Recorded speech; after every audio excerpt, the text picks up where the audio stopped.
ಪ್ರಿಯ ವೀಕ್ಷಕರೇ, ಎಲ್ಲರಿಗೂ ನಮಸ್ಕಾರ. ನಾನು ನಿಮ್ಮ ಪ್ರೀತಿಯ ಮಗಲ್ಮಕ್ಕಿ ಗಣೇಶ್, ಸ್ಥಾನಿಕ ಸಂಪಾದಕ ಅವಿನ್ ಟಿವಿ. ಇವತ್ತೊಂದು ವಿಶೇಷ ಕಾರ್ಯಕ್ರಮ. ಭದ್ರಿಗೆ ಭದ್ರತೆ ಇಲ್ಲದ ಹುದ್ದೆ ಕಾಂಗ್ರೆಸ್ ಪಕ್ಷದಲ್ಲಿ. ಏನು ಹೇಳಿ? ಭದ್ರಿಗೆ ಭದ್ರತೆ ಇಲ್ಲದ ಹುದ್ದೆ ಕಾಂಗ್ರೆಸ್ ಪಕ್ಷದಲ್ಲಿ.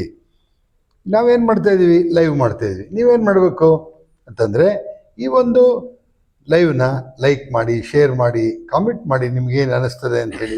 ನೀವು ಶೇರ್ ಮಾಡೋದ್ರಿಂದ ಬೇರೆಯವರು ಕೂಡ ನೋಡೋದಕ್ಕೆ ಅವಕಾಶ ಆಗುತ್ತೆ. ಹಾಗಾಗಿ ಇದೊಂದು ವಿಶೇಷ ಕಾರ್ಯಕ್ರಮ. ಆದರೂ ಕೂಡ ನಾವು ಯಾವಾಗಲೂ ಮಾಡ್ತಿರ್ತಕ್ಕಂಥದ್ದು ಕೂಡ ವಿಶೇಷವಾಗಿ ಇರ್ತದೆ ಅಂತ ಅಂದ್ಕೊಳ್ಳೋಣ. ಸರಿ, ನೋಡೋಣ.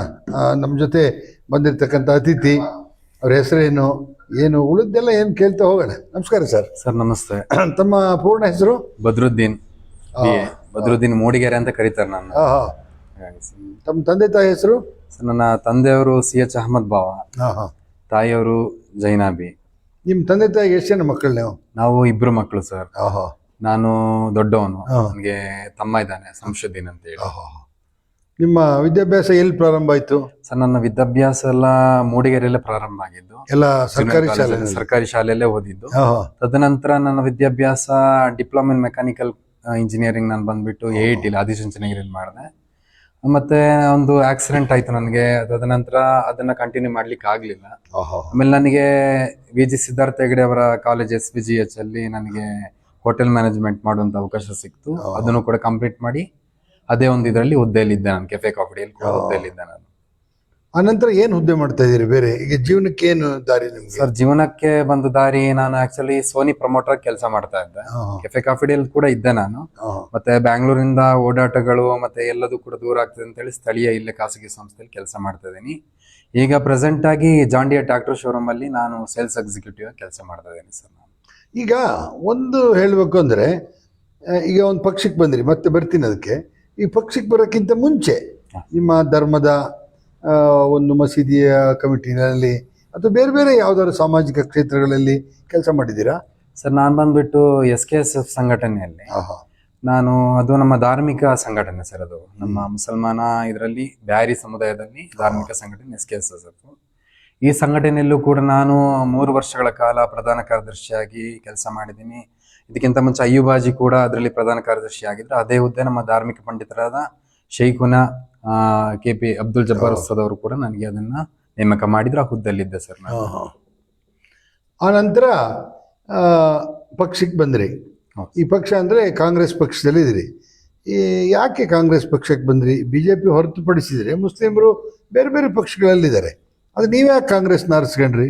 ಸರ್ ನಮ್ಮ ಕುಟುಂಬ ಬಂದ್ಬಿಟ್ಟು ಈಗ ಕಾಂಗ್ರೆಸ್ನ ಹಿನ್ನೆಲೆ ಇರ್ತಕ್ಕಂಥ ಕುಟುಂಬ. ನಮ್ಮ ಅಜ್ಜಿ, ನಮ್ಮ ತಂದೆಯವರ ತಾಯಿ ಆಗಿರ್ತಕ್ಕಂಥ ಶ್ರೀಮತಿ K ಚೈಸಮ್ಮನವರು ಬಂದ್ಬಿಟ್ಟು, ಅವರ ಮೂಲತಃ ಬಂದ್ಬಿಟ್ಟು ಬಣ್ಕಲಿನ ಕನ್ನಿಗೆರೆ ಭಾರತೀಯ ಚಕ್ಮಕ್ಕಿ ಅವರು. ಇವರು ಕೂಡ ಶ್ರೀಮತಿ ಇಂದಿರಾ ಗಾಂಧಿ ಅವರು MP ಎಲೆಕ್ಷನ್ ಅಲ್ಲಿ ಏನ್ ಚಿಕ್ಕಮಗಳೂರು ಲೋಕಸಭಾ ಚುನಾವಣೆಗೆ ನಿಂತಿದ್ದ ಸಂದರ್ಭದಲ್ಲಿ ಒಂದು ಅಲ್ಪಸಂಖ್ಯಾತ ಮಹಿಳೆಯ ಒಂದು ಅವಶ್ಯಕತೆ ಇತ್ತು. ಆ ಸಂದರ್ಭದಲ್ಲಿ ಪ್ರಚಾರಕ್ಕಾಗಿ ಶ್ರೀಮತಿ K ಚೈಸಮ್ಮನವರು ಅವಾಗ್ಲೇ ಕೂಡ ರಾಜಕಾರಣಕ್ಕೆ ಇಳಿದಿದ್ರು. ಶ್ರೀಮತಿ ಮೋಟಮ್ಮನವರು ಜೊತೆ ಎಲ್ಲ ಕೂಡಿ ಒಟ್ಟಿಗೆ ಕೆಲಸ ಮಾಡ್ತಿದ್ರು. ಅದೇ ಉತ್ಸಾಹ ಹುಮ್ಮಸ್ಸಿನಿಂದ ಸಣ್ಣದ್ರಿಂದನೂ ಕೇಳ್ಕೊಂಡು ನನ್ನ ವಿದ್ಯಾಭ್ಯಾಸದ ಜೊತೆ ರಾಜಕಾರಣ ಬೆಳೆಸ್ಕೊಂಡು ಬಂದೆ ಸರ್. ಹಾಗಾಗಿ ಕಾಂಗ್ರೆಸ್ನಲ್ಲೇ ಉಳ್ಕೊಂಡ್ರಿ? ಹೌದು ಸರ್.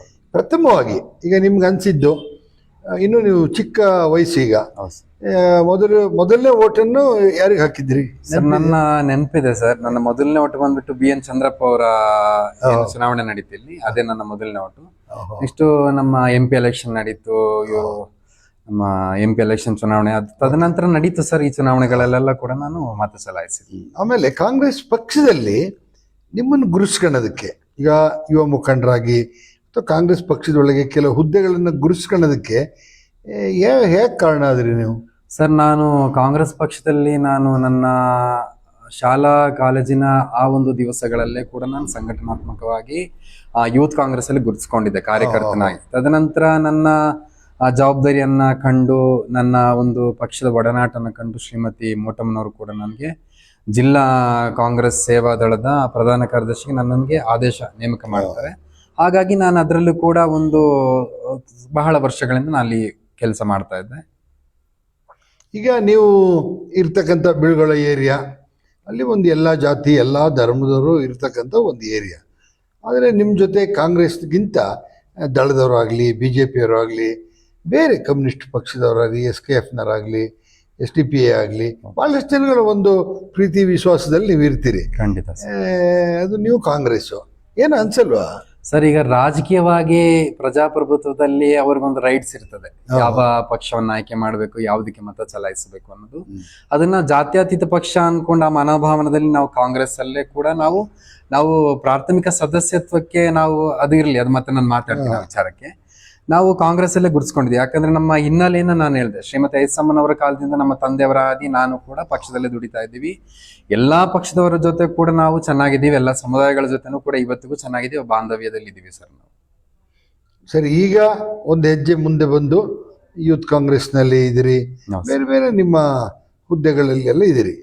ಈಗ ಮೊನ್ನೆ ನಡೆದಂಥ BC ರೋಡ್ನಲ್ಲಿ ನಡೆದಂಥ ಒಂದು ಘಟನೆಯಲ್ಲಿ ಮುಸ್ಲಿಂ ಜನಾಂಗಕ್ಕೆ ಇವತ್ತು ಒಂದು ಮನಸ್ಸಿಗೆ ಬೇಜಾರಾಗಿದೆ ಖಂಡಿತ ಸರ್ ಅಂತ ನೀವು ಅಂದ್ಕೊಂಡಿದ್ದೀರಿ. ಅದ್ರ ಜೊತೆಗೆ ಕಾನೂನಿನ ಸುವ್ಯವಸ್ಥೆಗೆ ರಾಜಕಾರಣಿಗಳಾಗಲಿ ಕಾಂಗ್ರೆಸ್ ಪಾರ್ಟಿ ಆಗಲಿ ಸಿದ್ದರಾಮಯ್ಯ ಆಗಲಿ ಸರಿಯಾದ ವ್ಯವಸ್ಥೆನ ಮಾಡ್ತಾ ಇಲ್ಲ ಅಂತ ದೂರಿದ್ದೀರಿ ನೀವೀಗ. ಸರ್, ಈಗ ನನ್ನ ಈಗ ರಾಜೀನಾಮೆಯ ಒಂದು ಮುಖಪುಟದಲ್ಲಿ ನೋಡಿರ್ಬೋದು, ನಾನೆಲ್ಲ ಕೂಡ ಸೋಷಿಯಲ್ ಮೀಡಿಯಾದಲ್ಲೆಲ್ಲ ಬರೆದಿದ್ದೀನಿ. ಅದ್ರ ಬಗ್ಗೆ ಕೂಡ ನಾನು ಸಂಬಂಧಪಟ್ಟ ಕಾಂಗ್ರೆಸ್ಸಿನ ಅಧ್ಯಕ್ಷರಿಗೂ ಕೂಡ ನನ್ನ ಒಂದು ರಾಜೀನಾಮೆಯ ಪತ್ರವನ್ನು ನಾನು ಕೂಡ ಯಾರಿಗೆ ಸಲ್ಲಿಸ್ಬೇಕು ಅದನ್ನ ಸಲ್ಲಿಸಿದ್ದೆ. ವಿಚಾರ ನನಗೆ ಸರ್ ಯಾವ ರೀತಿ ಬೇಜಾರಿದೆ, ಏನಕ್ಕೆ ನನ್ನ ಈ ಮನಸ್ತಾಪ ಏನಕ್ಕೆ ಬಂತು ಅಂದ್ರೆ ಸರ್, ಎರಡು ವಿಷಯದಲ್ಲಿದೆ. ಒಂದು ವಿಷಯ ನಾನು ಹೇಳಲಿಕ್ಕೆ ಇಷ್ಟಪಡ್ತೀನಿ, ನೀವು ಕೇಳಿದಂತ ಪ್ರಶ್ನೆಗೆ. ಈಗ ದಕ್ಷಿಣ ಕನ್ನಡ ಜಿಲ್ಲೆ, ಅವಿಭಾಜಿತ ದಕ್ಷಿಣ ಕನ್ನಡ ಜಿಲ್ಲೆ ನಮ್ಮ ಚಿಕ್ಕಮಗಳೂರಿಗೆ ಹೊಂದಿಕೊಂಡಿರ್ತಕ್ಕಂಥ ಜಿಲ್ಲೆ. ನಮ್ಮ ಎಲ್ಲಾ ವಿದ್ಯಾಭ್ಯಾಸ ಆಗ್ಲಿ, ಆರೋಗ್ಯದ ವಿಷಯವಾಗ್ಲಿ, ನಾವು ಯಾವುದೇ ಒಂದು ಈಗ ಧಾರ್ಮಿಕ ಕ್ಷೇತ್ರಗಳಿಗಾಗ್ಲಿ, ಟೂರಿಸ್ಟ್ ಪ್ಲೇಸ್ಗಾಗ್ಲಿ, ನಾವೆಲ್ಲದೂ ಕೂಡ ಜಾಸ್ತಿ ಒಡನಾಟವನ್ನ ಹೊಂದ್ಕೊಂಡಿರ್ತಕ್ಕಂತಹ ಜಿಲ್ಲೆ ದಕ್ಷಿಣ ಕನ್ನಡ ಜಿಲ್ಲೆ. ಸರ್, ಈಗ ನಮ್ಮ ಬ್ಯಾರಿ ಸಮುದಾಯ ಬಂದ್ಬಿಟ್ಟು ಈಗ ದಕ್ಷಿಣ ಕನ್ನಡ ಜಿಲ್ಲೆಯಲ್ಲಿ ಚಿಕ್ಕಮಗಳೂರು ಆಸುಪಾಸಿನ ಜಿಲ್ಲೆಗಳಲ್ಲಿ ಮತ್ತೆ ಉಡುಪಿ ಜಿಲ್ಲೆಯಲ್ಲಿ ನಾವು ಈ ಒಂದು ಜಿಲ್ಲೆಗಳಲ್ಲಿ ಜಾಸ್ತಿ ನಮ್ಮ ಸಮುದಾಯಗಳು ಕಾಣ್ತೀವಿ. ಈಗ ನಿರಂತರವಾಗಿ ಹತ್ಯೆಗಳು ನಡೀತಾ ಇದೆ, ಅಮಾಯಕರ ಮೇಲೆ ಹತ್ಯೆ ನಡೀತಾ ಇದೆ. ಅದನ್ನ ಖಂಡಿಸ್ತೀನಿ. ಅಮಾಯಕರ ಮೇಲೆ ಅದು ಯಾವುದೇ ಧರ್ಮಗಳಾಗ್ಲಿ, ಈಗ ಮುಸ್ಲಿಂ ಸಮುದಾಯ ಅಂತಲ್ಲ, ಯಾವುದೇ ಧರ್ಮದ ಅಮಾಯಕರ ಮೇಲೆ ನಡೆಯುವಂತಹ ಒಂದು ಹತ್ಯೆಯನ್ನು ನಾನು ಇದನ್ನ ಖಂಡಿಸ್ತೀನಿ. ಹಾಗಾಗಿ ನನಗೆ ಮನಸ್ಸಿಗೆಲ್ಲ ಬೇಜಾರೈತಿ. ಈಗ ಪ್ರೆಸೆಂಟ್ ಆಗಿ ಬಂದ್ಬಿಟ್ಟು ರಾಜ್ಯ ಕಾಂಗ್ರೆಸ್ ಸರ್ಕಾರನ ಎಲ್ಲರೂ ಹೇಳ್ತಾರೆ, ಕಾಂಗ್ರೆಸ್ಸಿನ ಸ್ಪೈನಲ್ ಕಾರ್ಡ್ ಯಾವ್ದಂದ್ರೆ ಅದು ಅಲ್ಪಸಂಖ್ಯಾತ ಸಮುದಾಯಗಳು, ಹಿಂದುಳಿದ ಸಮುದಾಯಗಳು, ದಲಿತ ಸಮುದಾಯಗಳು ಅಂತೇಳಿ. ಸರ್, ನಮಗೆ ಇಲ್ಲಿ ಒಂದು ಭದ್ರತೆಗಳಿಲ್ಲ. ಎಲ್ಲೋ ನಿಂತ್ಕೊಂಡು ಸರ್ ಇದು ಭಯೋತ್ಪಾದಕ ಹೇಳಿಕೆಗಳನ್ನ ಕೊಡ್ತಾರೆ, ದಿನದಿಂದ ದಿನಕ್ಕೆ ಸಮಾಜ ಸ್ವಾರಸ್ಯವನ್ನ ಹಾಳು ಮಾಡ್ತಿದ್ದಾರೆ. ಅದು ಇಂತಹ ಸಮುದಾಯ ಅಂತ ನಾನು ಅದನ್ನ ಬೊಟ್ಟು ಮಾಡಿ ತೋರಿಸೋದಿಲ್ಲ ಸರ್. ಈಗ ಯಾರು ಹೇಳಿದ್ರು ಕೂಡ ತಪ್ಪೆ ಅದು.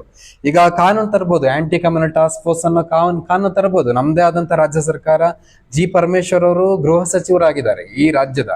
ಒಂದು ಹಿನ್ನೆಲೆಯಲ್ಲಿ ಬಂದಿರತಕ್ಕಂತ ಒಬ್ಬ ರಾಜಕಾರಣಿ, ಅವರು ಪ್ರಬುದ್ಧ ರಾಜಕಾರಣಿ. ಅದನ್ನ ಸರ್ ತನ್ನ ಮನೆಯಲ್ಲೇ ನಾನು ಆಂಟಿ ಕಮ್ಯುನಲ್ ಟಾಸ್ಕ್ ಫೋರ್ಸ್ ಮಾಡ್ತೀನಿ ಅಂತ ಹೇಳ್ಬಿಟ್ಟು ತನ್ನ ಮನೆಯಲ್ಲೇ ಅದನ್ನ ಇಟ್ಟಾಗ್ತದೆ, ಅದನ್ನ ಬೆಳಕಿಗೆ ತರಬೇಕು. ಈ ರೀತಿ ನನ್ನ ಒಂದು ಮನಸ್ಸಿಗೆ ಅನಿಸಿದೆ. ಯಾಕಂದ್ರೆ ರಾಜ್ಯ ಸರ್ಕಾರ ಈಗ 2 ವರ್ಷಗಳ ಕಳೀತು, ಇನ್ನಿರ್ತಕ್ಕಂಥದ್ದು 3 ವರ್ಷಗಳ ಕಾಲ. ಈಗ ರಾಜ್ಯದಲ್ಲಿ ಏನ್ ನಾವು ಬಯಸ್ತೀವಿ, ಸೌಹಾರ್ದವನ್ನ ಬಯಸ್ತೀವಿ, ಶಾಂತಿಯನ್ನ ಬಯಸ್ತೀವಿ, ಎಲ್ಲರೂ ಕೂಡ ಒಗ್ಗಟ್ಟಾಗಿ ಬೆಳಿಬೇಕು. ಇವತ್ತು ನಾವು ಏನೇ ಒಂದು ಕಾರ್ಯಕ್ರಮಗಳಿಗೆ, ಇನ್ನು ಮದುವೆ ಸಮಾರಂಭಗಳಿಗೆ, ಇನ್ನಿತರ ನಮ್ಮ ಪರ್ಸನಲ್ ಉದ್ಯೋಗಗಳಿಗೆ ಎಲ್ಲದಕ್ಕೂ ಕೂಡ ದಕ್ಷಿಣ ಕನ್ನಡ ಜಿಲ್ಲೆಗೆ ಹೋಗಿ ಬರುವಂತದ್ದು ಒಂದು ಸಹಜವಾಗಿದೆ. ನಮಗೆ ಭಯದ ವಾತಾವರಣ ಸೃಷ್ಟಿಯಾಗಿದೆ. ಯಾಕೆ ಕಾಂಗ್ರೆಸ್ ಸರ್ಕಾರ ಇದ್ದು ಕೂಡ ನಮಗೆ ಭಯದ ವಾತಾವರಣ ಸೃಷ್ಟಿಯಾಗಿದೆ? ನಾವು ಕೂಡ ಅದೇ ಸರ್ಕಾರದಲ್ಲಿ, ಅದೇ ಒಂದು ಕಾಂಗ್ರೆಸ್ ಪಕ್ಷದಲ್ಲಿ ಕೂಡ ಹುದ್ದೆಲಿದ್ರು ಕೂಡ ನಮ್ಗೆ ಯಾಕೆ ಹೀಗೆ ಮನಸ್ಸಿಗೆ ಅನಿಸ್ತು? ಇರುವಂತ ವಿಚಾರವಾಗಿ ನ್ಯಾಯಯುತವಾಗಿ ಹೇಳೋದ್ರಲ್ಲಿ ಎಲ್ಲೂ ತಪ್ಪಿಲ್ಲ ಅಲ್ಲ ಸರ್. ಹಾಗಾಗಿ ನನ್ನ ಅಭಿಪ್ರಾಯ ಈಗ ಅನಿಸ್ತಿದೆ. ಅಲ್ಲ, ಈಗ ನೀವೇನ್ ಹೇಳ್ತೀರಿ ಅಂದ್ರೆ ಜಾತ್ಯತೀತವಾಗಿ ನಾವು ಬದುಕಬೇಕು ಅಂತ ಹೇಳ್ತೀರಿ. ಯಾವುದೇ ಸಮುದಾಯದವನು ಸತ್ತೋದ್ರು ಕೂಡ ಒಬ್ಬ ಪ್ರಜೆ, ಒಂದು ಪ್ರಾಣ ಇರ್ತಕ್ಕಂಥವ್ರು, ಅದು ಯಾರೇ ಸತ್ತೋಗ್ಲಿ ಅವರಿಗೆ ನ್ಯಾಯ ಸಿಕ್ಬೇಕು ಅಂತ.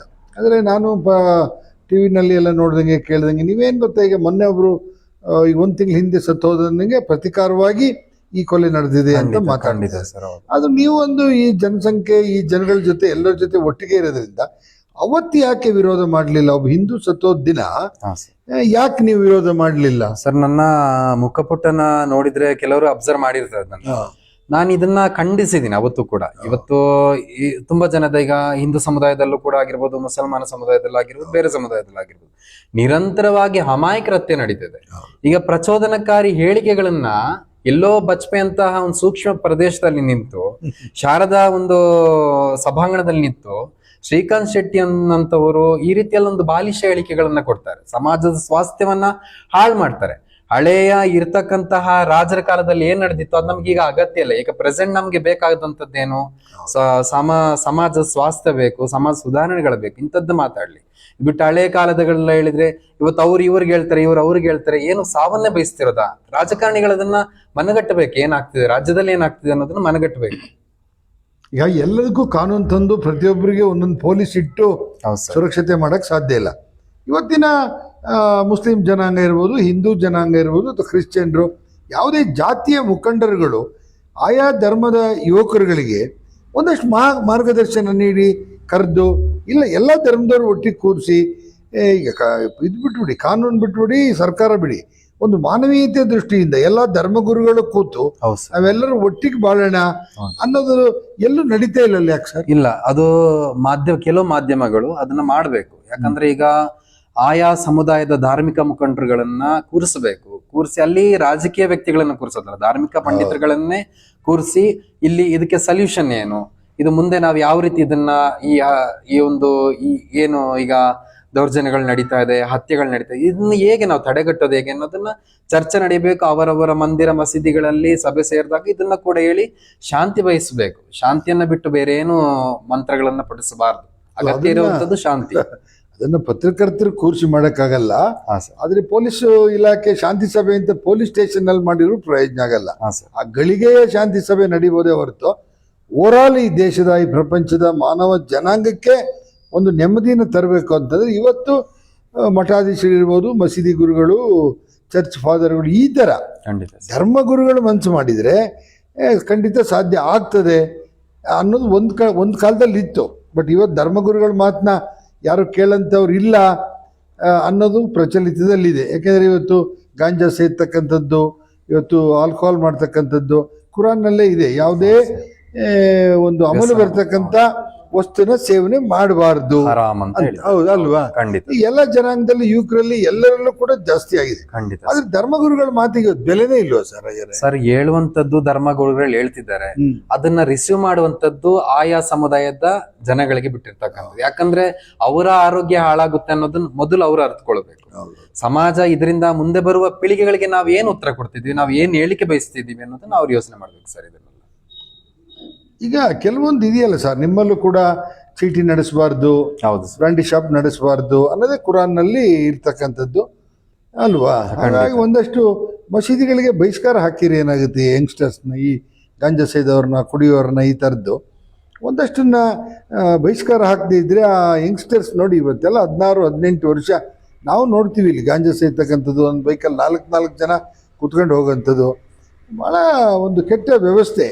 ಪೊಲೀಸರು ಇದನ್ನ ಎಷ್ಟು ದಿವಸ ಅಂತ ಕಣ್ಗಾವಲು ಇರಿಸೋದಕ್ಕೆ ತುಂಬಾ ಕಷ್ಟ ಆಗುತ್ತೆ. ಓಕೆ, ಈಗ ಪ್ರಥಮವಾಗಿ ಜಿಲ್ಲೆಯ ಒಂದು ಸ್ಥಾನಕ್ಕೆ ರಾಜೀನಾಮೆನ ಕೊಟ್ಟಿದ್ದೀರಿ. ಹೌದು ಸರ್, ಹೌದು. ಜಿಲ್ಲೆಯ ಸ್ಥಾನಕ್ಕೂ ಕೂಡ ಕೊಟ್ಟಿದ್ದೀನಿ ಸರ್. ಈಗ ನಮ್ಮ ಕಳೆದ ವರ್ಷದಲ್ಲಿ ಯೂತ್ ಕಾಂಗ್ರೆಸ್ ಎಲೆಕ್ಷನ್ ಕೂಡ ನಡೀತು, ಅದಕ್ಕೂ ಕೂಡ ನಾನು ಸ್ಪರ್ಧೆ ಮಾಡಿದ್ದೆ.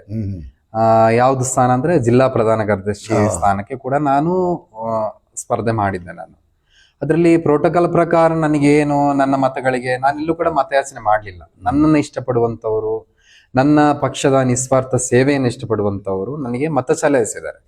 ಆ ಪ್ರೋಟೋಕಾಲ್ ಪ್ರಕಾರ ನನಗೆ ಮೂಡಿಗೆರೆ ವಿಧಾನಸಭಾ ಕ್ಷೇತ್ರದ ಪ್ರಧಾನ ಕಾರ್ಯದರ್ಶಿ ಹುದ್ದೆ ಕೂಡ ಪ್ರೋಟೋಕಾಲ್ ಪ್ರಕಾರ ಸಿಕ್ಕಿದೆ. ಅದು ಎಲ್ಲಿ ನಮ್ಮ ಸ್ಥಳೀಯ ನಾಯಕರುಗಳಿಂದ ಅದು ನಮ್ಗೆ ಸಿಗ್ಬೇಕಾಗತ್ತೆ. ಯಾವುದೇ ಕರೆಗಳು ಬಂದಿಲ್ಲ, ನಮ್ಮನ್ನ ಕೂರಿಸಿ ಮಾತಾಡುವಂತ ಪ್ರಯತ್ನಗಳು ಕೂಡ ಮಾಡ್ಲಿಲ್ಲ. ಅದಿರ್ಲಿ ಸರ್. ಅನಂತರ ಇನ್ನೊಂದು ಹುದ್ದೆಗೆ, ತಾಲೂಕು ಇನ್ನೊಂದು ಹುದ್ದೆಗೆ ರಾಜೀನಾಮೆ ಕೊಟ್ಟಿದ್ದೀರ? ಅದೇ ಸರ್, ನನಗೆ ಏನ್ ಹೇಳಿದೆ, ಯುವ ಕಾಂಗ್ರೆಸ್ ಹುದ್ದೆ ಅಂತ ಹೇಳಿದೆ. ಆಕ್ಚುಲಿ ನಾನು ನಿಂತಂತದ್ದೇ ಜಿಲ್ಲಾ ಹುದ್ದೆಗೆ ನಿಂತದ್ದು. ಈಗ ನೋಡಿ, ಇವತ್ತು ಒಂದು ರಾಜಕೀಯ ಪಕ್ಷದಲ್ಲಿ ಸಸ್ಪೆಂಡ್ ಮಾಡೋದು, ಪಕ್ಷದಿಂದ ತೆಗೆದು ಹಾಕೋದು, ರಾಜೀನಾಮೆ ಕೊಡೋದು, ಇದೆಲ್ಲದನ್ನು ಯಾರು ಕೂಡ ಇವತ್ತು ಬಹಳ ಗಂಭೀರವಾಗಿ ಯಾರು ಪರಿಗಣಿಸಲ್ಲ. ಯಾಕೆಂದ್ರೆ ಪಕ್ಷದಿಂದ ಉಚ್ಚಾಟನೆ ಮಾಡಿರ್ತಾರೆ 6 ವರ್ಷ, ಎಲೆಕ್ಷನ್ ಬಂತಂದ್ರೆ ಮತ್ತೆ ಸೇರಿಸ್ಕೊಂತಾರೆ. ಅದಕ್ಕೇನು ವ್ಯಾಲ್ಯೂ ಇಲ್ಲ. ನೀವು 2 ಹುದ್ದೆಗಳಿಗೆ ರಾಜೀನಾಮೆ ಕೊಟ್ಟಿದ್ದೀರಿ, ಆದ್ರೆ ಪಕ್ಷಕ್ಕೆ ರಾಜೀನಾಮೆ ಕೊಟ್ಟಿಲ್ಲ. ಪ್ರಾಥಮಿಕ ಸದಸ್ಯತ್ವಕ್ಕೆ ನಾನು ಎಲ್ಲೂ ಕೂಡ ರಾಜೀನಾಮೆ ಕೊಟ್ಟಿದ್ದೀನಿ ಅಂತ ಹೇಳಿ ನಾನು ಹೇಳಿಲ್ಲ. ಬಟ್ ಇರುವಂತ ಹುದ್ದೆಗಳಿಗೆ ರಾಜೀನಾಮೆ ಕೊಟ್ಟಿದ್ದೀನಿ. ಇನ್ನು ಅಂತ ಒಂದು ಸನ್ನಿವೇಶಗಳು ಬರ್ತದೆ ಅಂದಾಗ ನನಗೆ ಸಂಬಂಧಪಟ್ಟ ಹಿರಿಯರಿದ್ದಾರೆ, ಧಾರ್ಮಿಕ ಹಿರಿಯರಿದ್ದಾರೆ, ಕೂತು ಮಾತಾಡ್ತೀವಿ. ನೋಡೋಣ ಸರ್ ಹೇಗೆ ಅಂತ, ಮುಂದಿನ ಬೆಳವಣಿಗೆ ನೋಡ್ಕೊಂಡು ನಾವು ಮಾತಾಡ್ತೀವಿ ಸರ್. ಅಲ್ಲ, ಈಗ ನೀವು ಪಕ್ಷಕ್ಕೆ ರಾಜೀನಾಮೆ ಕೊಡೋದ್ರಿಂದ ನ್ಯಾಯ ದೊರಕ್ತದೆ, ನ್ಯಾಯ ಸಿಗ್ತದೆ ಅನ್ಕೊಂಡಿದ್ದೀರಾ? ಸರ್ ಈಗ ನೀವು ನೋಡಿರ್ಬೋದು, ಈಗ ದಕ್ಷಿಣ ಕನ್ನಡ ಜಿಲ್ಲೆಯಲ್ಲಿ ಶಾಹುಲ್ ಹಮೀದ್ ಅಂತಹ ಅಲ್ಪಸಂಖ್ಯಾತ ಏನ್ ಅಧ್ಯಕ್ಷರಿದ್ದಾರೆ, ದಕ್ಷಿಣ ಕನ್ನಡ ಜಿಲ್ಲಾ ಅಧ್ಯಕ್ಷರು, ಕೆಲ ನಾಯಕರುಗಳೆಲ್ಲ ರಾಜೀನಾಮೆ ಕೊಟ್ಟಿದ್ದಾರೆ. ಕಾರ್ಪೊರೇಟರ್ ಮಾಜಿ ಮೇಯರ್ ಆದಂತ ಅಶ್ರಫ್ ಅವ್ರು ಆಗಿರ್ಬೋದು, ಕೆಲ ನಾಯಕರುಗಳೆಲ್ಲ, ಮೇಯರ್ ನಾಯಕರುಗಳೆಲ್ಲ ರಾಜೀನಾಮೆಗಳನ್ನು ಕೊಟ್ಟಿದ್ದಾರೆ. ಬಹಿರಂಗವಾಗಿ ಮೊನ್ನೆ ಅಷ್ಟೇ ಮಂಗಳೂರು ಶಾದಿ ಮಹಲಲ್ಲೂ ಕೂಡ ಒಂದು ಸಭೆ ನಡೀತು, ಗಲಾಟೆಗಳು ಕೂಡ ನಡೀತಾ ಅಲ್ಲಿ. ಸರ್ ಇದೀಗ ಕಾಂಗ್ರೆಸ್ ಸರ್ಕಾರಕ್ಕೆ ಎಚ್ಚರಿಕೆ ಕೊಟ್ಟಂತಾಗಿದೆ. ಯಾಕಂದ್ರೆ ನಾವು ಪಕ್ಷದ ಸಿದ್ಧಾಂತವನ್ನು ಒಪ್ಪಿಕೊಂಡು ಬಂದಿರತಕ್ಕಂತ ಒಂದು ಹಿನ್ನೆಲೆ ಅಲ್ಪಸಂಖ್ಯಾತರು ಸರ್ ಪಕ್ಷದ ಕಚೇರಿಯಲ್ಲಿ ಕೂಡ ಅದು ಆ ಪ್ರಸ್ತಾಪನೆ ಮಾಡಿದ್ದಾರೆ. ಆ ವಿಚಾರನ ಎಲ್ಲರೂ ಕೂಡ, ಕೆಲವರು ಕೂಡ ರಾಜೀನಾಮೆ ಕೊಟ್ಟಿದ್ದಾರೆ, ಕೆಲವರು ಕೊಟ್ಟಿಲ್ಲ. ಅದು ಅವರಿಗೆ ವೈಯಕ್ತಿಕ ಬಿಟ್ಟಂತ ವಿಚಾರ. ಹಾಗೆ ಕೂಡ ನಾನು ನೋಡೋಣ, ಅವರ ಹತ್ರ ಎಲ್ಲ ಕೂತು ಸಮಾಲೋಚನೆ ಮಾಡ್ತೀನಿ. ನನಗೂ ಕೂಡ, ನನ್ನ ಹತ್ರನೂ ಕೂಡ ಸಂಪರ್ಕದಲ್ಲಿ ಇದ್ರು, ನಿಕಟ ಸಂಪರ್ಕದಲ್ಲಿ ಮಾತಾಡಿದ್ದೀನಿ ಅವ್ರ ಹತ್ರ. ಅಲ್ಲ, ಈಗ ನೀವು ರಾಜೀನಾಮೆ ಕೊಡ್ತೀನಿ ಅಂತ ಏನಾದ್ರು 4 ಜನಕ್ಕೆ ಹೇಳಿದಾಗ ಅವ್ರು ಏನಂದ್ರು? ಈ ರಾಜೀನಾಮೆ ಕೊಟ್ಟ ನಂತರ ನಿಮ್ಮ ಏನು ಹಿತೈಷಿಗಳು, ಬಂಧುಗಳು, ಆಪ್ತರು, ನಿಮ್ಮ ಒಂದು ವಲಯ ಅಂತ ಏನಿರುತ್ತೆ, ಅವ್ರು ಯಾರಾದ್ರೂ ನಿಮ್ಗೆ ಫೋನ್ ಮಾಡಿ ವಾಪಸ್ ತಗೊಳ್ಳಿ ರಾಜೀನಾಮೆ ಯಾಕೆ ಕೊಟ್ರಿ, ಈ ಥರದ್ದೆಲ್ಲ ಏನಾದ್ರು ಹೇಳಿದಾರ? ಇಲ್ಲ, ಕಾಂಗ್ರೆಸ್ ಪಕ್ಷದಿಂದ ಕರೆ ಮಾಡ್ಬೇಕಾಗಿತ್ತು, ಮಾಡ್ತಾರೆ ಅನ್ನೋ ಒಂದು ನನ್ನ ಭರವಸೆಯನ್ನು ಕೂಡ ಇಟ್ಟಿಲ್ಲ. ಇದಕ್ಕೆ ಮುಂಚೆ ಆಗಿರ್ತಕ್ಕಂತಹ ಎಷ್ಟೋ ದೌರ್ಜನ್ಯ, ಅನ್ಯಾಯಗಳು ನಿರಂತರವಾಗಿ ನಡೀತಾ ಇದೆ ಪಕ್ಷದ ಕಾರ್ಯಕರ್ತರ ಮೇಲೆ. ಎಲ್ಲರನ್ನೂ ಕೂಡ ಮನವೊಲಿಸುವಂತ ಕಾರ್ಯಕ್ರಮಗಳು ನಡಿಬೇಕು, ನಡೀತಿಲ್ಲ. ಇದೊಂದು ಖೇದನೀಯ ಸರ್. ಈಗ ಚುನಾವಣಾ ಸಂದರ್ಭ, ಚುನಾವಣಾ ಹತ್ರ ಇದ್ದಿದ್ರೆ ಇದಕ್ಕೇನಾದ್ರು ಒಂದು ಬೆಳವಣಿಗೆ ಬರ್ತಿತ್ತ ಏನ? ಈಗ ಚುನಾವಣೆಯನ್ನು ಬಹಳ ದೂರ ಇದೆ. ಹೌದು ಸರ್. ಹಾಗಾಗಿ ಮತ್ತೆ ನೀವು ಹೇಳಿದ್ರಿ ಒಂದು ಬ್ಯಾಕ್ ಬೋನ್, ಕಾಂಗ್ರೆಸ್ಸಿಗೆ ಮುಸ್ಲಿಮರೇ ಬ್ಯಾಕ್ ಬೋನ್ ಅಂತ. ಹೌದು ಸರ್. ಒಂದ್ ಕಡೆ ಬಿಜೆಪಿ ಅವ್ರು ಹೇಳ್ತಾರೆ ಆಲ್ಟರ್ನೇಟ್ ಪಾರ್ಟಿ ಇಲ್ಲ ಕಾಂಗ್ರೆಸ್ಸಿಗೆ, ಮುಸ್ಲಿಮರಿಗೆ. ಹಾಗಾಗಿ ಅವ್ರು ಕಾಂಗ್ರೆಸ್ಸಿಗೆ ಸಪೋರ್ಟ್ ಮಾಡ್ತಾರೆ ಹೊರತು ಬೇರೆ ಇನ್ನೊಂದು ಆಲ್ಟರ್ನೇಟ್ ಪಾರ್ಟಿ ಯಾವ್ದಾದ್ರು ಬಂದ್ರೆ ಖಂಡಿತವಾಗಿ ಅವ್ರೇನು ಕಾಂಗ್ರೆಸ್ಸಿಗೆ ಓಟ್ ಹಾಕಲ್ಲ, ಕಾಂಗ್ರೆಸ್ ಜೊತೆ ಇರಲ್ಲ ಅಂತ. ನಿಜನಾ ಸರ್? ಎಲ್ಲಾ ವೋಟರ್ಸ್ ವಿಟ್ಟಂತಹ ವಿಚಾರ. ಅದನ್ನ ನಾನು ಇಲ್ಲಿ ಮಾಧ್ಯಮದಲ್ಲಿ ಎಲ್ಲರ ಪರವಾಗಿ ನಾನು ಹೇಳಲಿಕ್ಕೆ ನಾನು ಇಷ್ಟಪಡೋದಿಲ್ಲ. ಅದು ನೋಡೋಣ ಸರ್, ಮುಂದಿನ ಚುನಾವಣೆಗೆ ಜನ ಯಾವ ರೀತಿ ನಿರ್ಣಯ ಮಾಡ್ತಾರೆ, ಅದು ಅಲ್ಪಸಂಖ್ಯಾತರಿಗೆ ಬಿಟ್ಟಂತ ವಿಚಾರ. ಯಾಕಂದ್ರೆ ಪ್ರತಿನಿತ್ಯ ಅಲ್ಪಸಂಖ್ಯಾತರಿಗೆ ಏನಾಗ್ತಿದೆ, ಈಗ ಗ್ಯಾರಂಟಿಗಳಿಂದ ಗ್ಯಾರಂಟಿ ಜನಸಾಮಾನ್ಯರುಗಳಿಗೆ ಎಲ್ಲರಿಗೂ ಕೂಡ ಸಿಗ್ತಿದೆ, ಹಾಗೆ ನಮಗೂ ಕೂಡ ಸಿಗ್ತಿದೆ. ಹೌದು, ಏನ್ ಸಿಗ್ತಿದೆ ಅದು ಮೈನ್ ನಾವು ವಿಮರ್ಶೆ ಮಾಡ್ಬೇಕಲ್ಲ ಸರ್. ಅದನ್ನ ಈಗ ನಾವೇನ್ ಬಯಸ್ತೀವಿ, ನಾವು ಭದ್ರತೆಯನ್ನ ಬಯಸ್ತೀವಿ. ಗ್ಯಾರಂಟಿ ಏನು, ಅವ್ರವ್ರು ದುಡಿಬೇಕು, ಅವ್ರು ತಿಂತಾ ಇದಾರೆ, ಅದು ತಿಂತಾ ಇದ್ದಾರೆ. ಗ್ಯಾರಂಟಿಯನ್ನು ನಂಬ್ಕೊಂಡೆ ಕೂಡ ಯಾರು ಕೂಡ ಇಲ್ಲ. ದುಡಿತಿದ್ದಾರೆ, ಅದು ಜೀವನ ನಡೀತಾ ಇದೆ ಸರ್ ಆ ರೀತಿ. ಹಾಗೆ ಸ್ಪೆಷಲ್ ಆಗಿ ಬೇಕಲ್ಲ, ಈಗ ನಾನು ಹೇಳಿದೆ ಆಂಟಿ ಕಮ್ಯುನಲ್ ಟಾಸ್ಕ್ ಫೋರ್ಸ್ ತರಬೇಕು, ಭದ್ರತೆ ಬೇಕು. ಮೇನ್ ಭದ್ರತೆ ಇಲ್ಲ ಅಂತಂದ್ಮೇಲೆ ಏನು ಈ ನಮ್ಮ ಕಾಂಗ್ರೆಸ್ ಪಕ್ಷದ ನಾವೇನ ಬಯಸ್ಬೋದು? ಭದ್ರತೆಯನ್ನ ಬಯಸ್ತಿದೀವಿ. ಆ ಭದ್ರತೆಗಳಿಲ್ಲ ಅಂದಾಗ ನಾವು ಇಂತಹ ಒಂದು ಪರಿಸ್ಥಿತಿ ಇವತ್ತು ಬಂದಿದೆ ಅಲ್ಪಸಂಖ್ಯಾತರಿಂದ ಅಂದ್ರೆ ಅದಕ್ಕೆ ಮೂಲ ಕಾರಣ ಸರ್ ರಾಜ್ಯ ಕಾಂಗ್ರೆಸ್ ಸರ್ಕಾರ. ಈಗ ಈಗ ನಮ್ಮ ಕ್ಷೇತ್ರಕ್ಕೆ ತಗೊಂಡ್ರೆ ಚುನಾವಣೆಗೆ ಇನ್ನೂ ನೀವು ಹೇಳಿದ್ರಿ 3 ವರ್ಷ ಇದೆ ಅಂತ, ವಿಧಾನಸಭಾ ಚುನಾವಣೆ. ಈ ಮಧ್ಯದಲ್ಲಿ ತಾಲೂಕ್ ಪಂಚಾಯತ್, ಜಿಲ್ಲಾ ಪಂಚಾಯತ್ ಬರುತ್ತೆ ಅಂತ ಹೇಳ್ತಾರೆ, ಗೊತ್ತಿಲ್ಲ. ಸುಮಾರು 4-5 ವರ್ಷ ಆಯಿತು, ಮರೀಚಿಕೆ ಆಗಿದೆ ಅದು. ಇವತ್ತಿನ ರಾಜಕಾರಣಿಗಳಿಗೆ ಇವತ್ತು ಏನು ಸರ್ಕಾರ ನಡೆಸ್ತಾ ಇದ್ದಾರೆ, ಅವ್ರು ಯಾರಿಗೂ ನೈತಿಕತೆನೇ ಇಲ್ಲ, ಯಾವ ಪಕ್ಷದವರೇ ಆಗಲಿ. ಒಂದು ಪ್ರಜಾಪ್ರಭುತ್ವವನ್ನೇ ಹಾಳು ಮಾಡಿ ಇವತ್ತು ತಾಲೂಕ್ ಪಂಚಾಯತ್, ಜಿಲ್ಲಾ ಪಂಚಾಯತಿ, BBMP ಚುನಾವಣೆ ನಡೆಯಲ್ಲ ಅಂದ್ರೆ ಅದು ರಾಜಕಾರಣಿಗಳ ಕೊರತೆ. ಹೌದು, ಖಂಡಿತ. ಮೊನ್ನೆ ಹೇಳಿದೆ ಟೆಂಟೆಡ್ ಗ್ಲಾಸ್ ಹಾಕಿ ಅಂತ ಹಾಕಬಾರ್ದು ಅಂತ ಹೇಳಿ ಏನೇ ಕಾನೂನು ಮಾಡಿದ್ರು ಕೂಡ ಎಲ್ಲರೂ ಕಾರಿಗೆ ಟೆಂಟೆಡ್ ಗ್ಲಾಸ್ ಹಾಕ್ತಾ ಇದ್ರು. ಕೋರ್ಟ್ ಯಾವಾಗ ಆದೇಶ ಮಾಡುತ್ತೋ ನೋಡಿ ಆಟೋಮೆಟಿಕ್ ಅದು ಕ್ಯಾನ್ಸಲ್. ಹಾಗಾಗಿ ಇದು ಕೋರ್ಟ್ ಮಧ್ಯೆ ಪ್ರವೇಶಿಸಬೇಕಾದ ಅನಿವಾರ್ಯತೆ ಇದೆಯಾ ಏನೋ ಗೊತ್ತಿಲ್ಲ. ಆದ್ರೂ ನಾನು ಹೇಳಂಥದ್ದು ರಾಜಕಾರಣಿಗಳಿಗೆ ಅದರಲ್ಲಿ ಜವಾಬ್ದಾರಿ ಸ್ಥಾನದಲ್ಲಿದ್ದಂಥವ್ರಿಗೆ ನೈತಿಕತೆನೇ ಇಲ್ಲ. ಚುನಾವಣೆನೇ ನಡೆಸಲ್ಲ, ಯಾವುದೇ ಜಿಲ್ಲಾ ಪಂಚಾಯತಿ, ತಾಲೂಕು ಸುಮ್ಮನೆ ಕಚೇರಿಗಳಿದೆ ಅಷ್ಟೇ. ಅದೇನಕ್ಕೆ ಅದು ಬಹಳ ಬೇಜಾರದ ಒಂದು ವಿಚಾರ. ಹಾಗಾಗಿ ಪಕ್ಷಗಳು ಈಗ ನಮ್ಮ ಪೂರ್ಣಚಂದ್ರ ತೇಜಸ್ವಿನೂ ಹೇಳ್ತಾ ಇದ್ರು, ಒಬ್ಬನ ಕೊಂದು ಬದುಕು ಅಂತ ಹೇಳಿದ ಧರ್ಮ ಎಲ್ಲೂ ಇಲ್ಲ. ನಿಮ್ ಕುರಾನ್ನಲ್ಲಾಗ್ಲಿ ಭಗವದ್ಗೀತೆಯಲ್ಲಾಗ್ಲಿ ಎಲ್ಲೂ ಹೇಳಿಲ್ಲ. ಎಲ್ಲದೂ ಶಾಂತ. ಈಗ ನಾವು ಶಾಲಾ ದಿವಸಗಳಿಂದ ಕೂಡ ರಾಷ್ಟ್ರಕವಿ ಕುವೆಂಪುರವರು ಬರೆದಿರ್ತಕ್ಕಂತಹ ನಾಡಗೀತೆಯನ್ನ ಪಠಿಸಿ ಬಂದಿರ್ತಕ್ಕಂಥವ್ರು ನಾವು. ಸರ್ವ ಜನಾಂಗದ ಶಾಂತಿಯ ತೋಟ, ರಸಿಕರ ಕಂಗಳ ಸೆಳೆಯುವ ನೋಟ, ಹಿಂದೂ ಕ್ರೈಸ್ತ ಮುಸಲ್ಮಾನ ಪಾರಸಿಕ ಜೈನರ ಉದ್ಯಾನ. ಇದೊಂದು ಉದ್ಯಾನ. ಈ ಉದ್ಯಾನದಲ್ಲಿ ಎಲ್ಲಾ ಸಮಾಜದವರು ಕೂಡ ಕೂಡಿ ಬಾಳ್ಬೇಕು. ಇಲ್ಲಿ ನನ್ನ ಸಮಾಜ ಮಾತ್ರ ಬೆಳಿಬೇಕು, ನಾನು ಮಾತ್ರ ಇರ್ಬೇಕು ಅನ್ನೋದು ಇಲ್ಲ. ಎಲ್ಲರೂ ಕೂಡಿ ಬೆಳೆಯುವಂತದ್ದೇ ಸಮಾಜ. ಇದು ಸೌಹಾರ್ದ ಸಮಾಜ ಆಗ್ಬೇಕು, ಇದೊಂದು ಶಾಂತಿಯ ತೋಟ ಆಗ್ಬೇಕು. ಇಲ್ಲಿ ದಿನದಿಂದ ದಿನಕ್ಕೆ ಕೆಲವು ಮಾಧ್ಯಮಗಳನ್ನ ನೋಡ್ತಾ ಇರ್ತೀವಿ, ಬೆಳಗ್ಗೆದ್ದು ನೋಡ್ತೀವಿ, ಅಲ್ಲಿ ಕೊಲೆ ನಡೀತು, ಅಲ್ಲಿ ಗಲಾಟೆ ನಡೀತು, ಈ ಧಾರ್ಮಿಕ ವಿಚಾರಗಳಿಗೆ ಇಲ್ಲೇನೋ ನಡೀತು ಅನ್ನೋದನ್ನೇ ನೋಡ್ತೀವಿ. ಬಿಟ್ರೆ ಸಮಾಜ ಉದ್ಧಾರ ಹೇಗಾಗ್ತಿದೆ ಅದನ್ನ ಯಾರು ಪ್ರಶ್ನೆ ಮಾಡ್ತಾ ಇಲ್ಲ. ಏನ್ ಅಭಿವೃದ್ಧಿಗಳಾಗ್ತಿದೆ ಅದನ್ನ ಪ್ರಶ್ನೆ ಮಾಡ್ತಿಲ್ಲ. ಇಲ್ಲಿ ದಿನದಿಂದ ದಿನಕ್ಕೆ ಅದು ಯಾವುದೇ ರಾಜಕೀಯ ಪಕ್ಷಗಳಾಗಿರ್ಲಿ, ಬಿಜೆಪಿ ಆಗಿರ್ಲಿ, ಕಾಂಗ್ರೆಸ್ ಆಗಿರ್ಲಿ, JDS ಆಗಿರ್ಲಿ, ತನ್ನ ಅಭಿವೃದ್ಧಿಯನ್ನ ಬಿಟ್ಟು ಅವರು ಇಂಥದ್ದೇ ವಿಚಾರಗಳಿಗೆ ಜಾಸ್ತಿ ಒತ್ತು ಕೊಡ್ತಾ ಇದ್ದಾರೆ ಸರ್. ಇದನ್ನ ನಾನು ಸ್ಟಾಪ್ ಮಾಡಿ ಅಭಿವೃದ್ಧಿ ಕಡೆ ಗಮನ ಕೊಡಿ, ಎಲ್ಲಾ ಸಮಾಜಗಳನ್ನ ಒಟ್ಟುಗೂಡ್ಸಕ್ಕೆ ಏನಾದ್ರೂ ಒಂದು ಕಾಯ್ದೆಗಳನ್ನು ತನ್ನಿ ಅಂತ ನಾನು ಈ ಮೂಲಕ ಹೇಳಲಿಕ್ಕೆ ಇಷ್ಟಪಡ್ತಿದ್ದೀನಿ ಸರ್. ಈಗ ನೋಡಿ, ನೀವು ಬಹಳ ವರ್ಷದಿಂದ ರಾಜಕಾರಣದ, ಈಗ ಅಂದ್ರೆ ಕಡಿಮೆ ಒಂದು 15 ವರ್ಷದಿಂದ ರಾಜಕಾರಣದಲ್ಲಿ ಇದ್ದೀರಿ ಈಗ. ಹಾಗಾಗಿ ಅವತ್ತಿಂದನೂ ನೋಡ್ತಾ ಬಂದಿರಿ, ದಳ ಗೌರ್ಮೆಂಟ್ ನಡೆಸಿದೆ, BJP ನಡೆಸಿದೆ, ಕಾಂಗ್ರೆಸ್ ನಡೆಸಿದೆ, ಎಲ್ಲ ನಡೆಸಿದೆ. ಆದರೆ ಏನು ಒಂದು ಅಭಿವೃದ್ಧಿ ಕಡೆಗೆ ಯಾವುದೇ ಗೌರ್ಮೆಂಟ್ಗಳು ಇವತ್ತು ಇಲ್ಲ. ಈಗ ಬಂದಂಥ ಗೌರ್ಮೆಂಟ್ ಕೂಡ ಯೋಜನೆಗಳನ್ನ ಕೊಟ್ಟುಕೊಂಡು ಹೋಗಿದೆ ಅಷ್ಟೇ ಅಲ್ವಾ. ಈಗ ಅವ್ರಿಗೇನು ಚುನಾವಣಾ ಪ್ರಣಾಳಿಕೆ ಇದೆ, ಆ ಪ್ರಣಾಳಿಕೆನಲ್ಲಿ ಇಷ್ಟು % ಸರ್ಕಾರಿ ಕೆಲಸನ 100% ಕೊಡ್ತೀವಿ, 40%, 35%, ಈ ವರ್ಷ 50, ಮುಂದಿನಷ್ಟು ನೋಡೋಣ ಅಂಥದ್ದಿಲ್ಲ. ಒಂದು ಅವಶ್ಯಕವಾಗಿರ್ತಕ್ಕಂಥ ಎಲ್ಲ ಜಾತಿಯ ಬಡವರಿಗೆ ಒಂದು ನಿವೇಶನ ಕೊಡ್ತೀವಿ.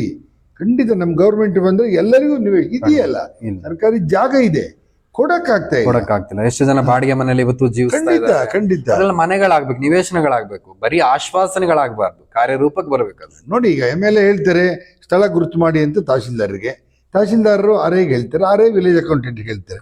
ಆ ವಿಲೇಜ್ ಅಕೌಂಟೆಂಟ್ RAಗೆ ಹೇಳಿ ಮತ್ತೆ ತಹಶೀಲ್ದಾರಿಗೆ ಹೇಳಿ ಇವ್ರ ಹತ್ರ ಬರ್ಬೇಕಾದ್ರೆ ಕನಿಷ್ಠ 1 ವರ್ಷ ಆಯ್ತು. 5 ಮೀಟಿಂಗ್ ಮಾಡೋದಕ್ಕೆ ಇವ್ರಿಗೆ 5 ವರ್ಷದ ಕಥೆ ಮುಗೀತು. ಅದು ಎಲ್ಲೂ ಜಾಗ ಸಿಕ್ಕಲ್ಲ. ಹಾಗಾಗಿ ಅದಕ್ಕೂ ಒಂದು ಟಾಸ್ಕ್ ಫೋರ್ಸ್ನೇ ಮಾಡೋದು ಒಳ್ಳೇದು. ಎಲ್ಲಿದೆ ಅಂತ ನೋಡಿ, 56ನೇ ಇಸ್ವಿನಲ್ಲಿ ಭೂಮಿ ಸರ್ವೆ ಆಗಿರೋಂಥದ್ದು. ಭೂಮಿ ಏನು ಜಾಸ್ತಿ ಆಗಲ್ಲ. ಆದ್ರೆ ಇವತ್ತು ಕೂಡ ಅವನ ಭೂಮಿ ಇವನಿಗೆ, ಇವನ್ ಭೂಮಿ ಅವನಿಗೆ ಕೊಡೋಂಥದ್ದು. ಅದನ್ನೇ ಕೊಟ್ಟೆ ಮೂಡ್ಗೆಲ್ ನಮ್ಮ ಶಿರಸ್ದಾರೊಬ್ಬರು ಆತ್ಮಹತ್ಯೆ ಮಾಡ್ಕೊಂಡಂಥದ್ದು. ಈ ಥರದಲ್ಲಿ ನಮ್ಮ ಕಣ್ಣು ಮುಂದೆನೇ ಇದೆ. ಹಾಗಾಗಿ ಅಟ್ಲೀಸ್ಟ್ ಈಗ ಒಂದು ಮನೆಗಳಿಗಾರ ಒಂದು ಜಾಗ ಕೊಟ್ಟರೆ ಅನುಕೂಲ ಆಗುತ್ತೆ. ಆನಂತರ ಈಗ ಇನ್ನೊಂದೇನು, ಈ ಪಡಿತರ ಚೀಟಿ ಕೊಟ್ಟಿದ್ದಾರೆ ನೋಡಿ, BPL APL. ಇವಾಗಲೂ ಸರ್ಕಾರ ಸರಿಯಾದ ಮನಸ್ಸು ಮಾಡಿ ಸ್ಟ್ರಿಕ್ಟಾಗಿ ಯಾವ ಜಾತಿ ಯಾವ ಧರ್ಮಕ್ಕೂ ಓಲೈಕೆ ಮಾಡ್ದೇನೆ ನಿಜವಾದ ಬಡವ ಯಾರಿದ್ದಾನೆ ಅವನಿಗೆ BPL ಕಾರ್ಡನ್ನ ನಿಜವಾಗಲೂ ಕೊಟ್ಟರೆ ಇವ್ರು 50% ಫುಡ್ ಕೊಡೋದೇ ಬೇಡ. ಅಷ್ಟು ಅಗತ್ಯನೇ ಇಲ್ಲ. ಖಂಡಿತ ಒಳ್ಳೆ ವಿಚಾರ ಅಲ್ವಾ. ನಿಜವಾಗ್ಲೂ BPL ಯಾರು ಅನ್ನೋದೇ ಗೊತ್ತಿಲ್ಲ. ನಮ್ಮಲ್ಲಿ ತುಂಬಾ ಜನ ಶ್ರೀಮಂತಗಳ ಕೈಲೆಲ್ಲ BPL ಯಾಕೆ ಮಾಡಿಸಿ ಅಂದ್ರೆ ಆರೋಗ್ಯ ದೃಷ್ಟಿಯಿಂದ, ಮಕ್ಕಳ ಎಜುಕೇಶನ್ ದೃಷ್ಟಿಯಿಂದ, ಒಳ್ಳೆ ಕಾಲೇಜಲ್ಲಿ ಕಡಿಮೆ ರೇಟ್ ತಗೊಂತಾರೆ ಅಂತ. ಹಾಗಾಗಿ BPL ಕಾರ್ಡನ್ನು ಇನ್ನಾದರೂ ಸರ್ಕಾರ ಮನಸ್ಸು ಮಾಡಿ BPL ಕಾರ್ಡನ್ನು ಸ್ಟ್ರಿಕ್ಟ್ ಮಾಡಿ, ಯಾರಿಗೆ ಬೇಜಾರಾದರೂ ಪರವಾಗಿಲ್ಲ. ಸರಿ, ಜಾತಿ ವ್ಯವಸ್ಥೆ ಅನ್ನೋದು ಹೇಗಿದೆ ಅಂತಂದ್ರೆ, ಈಗ ಡಿಗ್ರಿ ಓದಿರ್ತಕ್ಕಂಥ ವಿದ್ಯಾರ್ಥಿಗಳು ಹೆಚ್ಚಿನ ಒಂದು ಅಂಕಗಳನ್ನು ತಗೊಂಡಿರ್ತಾರೆ. ಇವತ್ತು ಉದ್ಯೋಗಗಳಿಲ್ದಾನೆ ಇವತ್ತು ಮನೇಲಿದ್ದಾರೆ.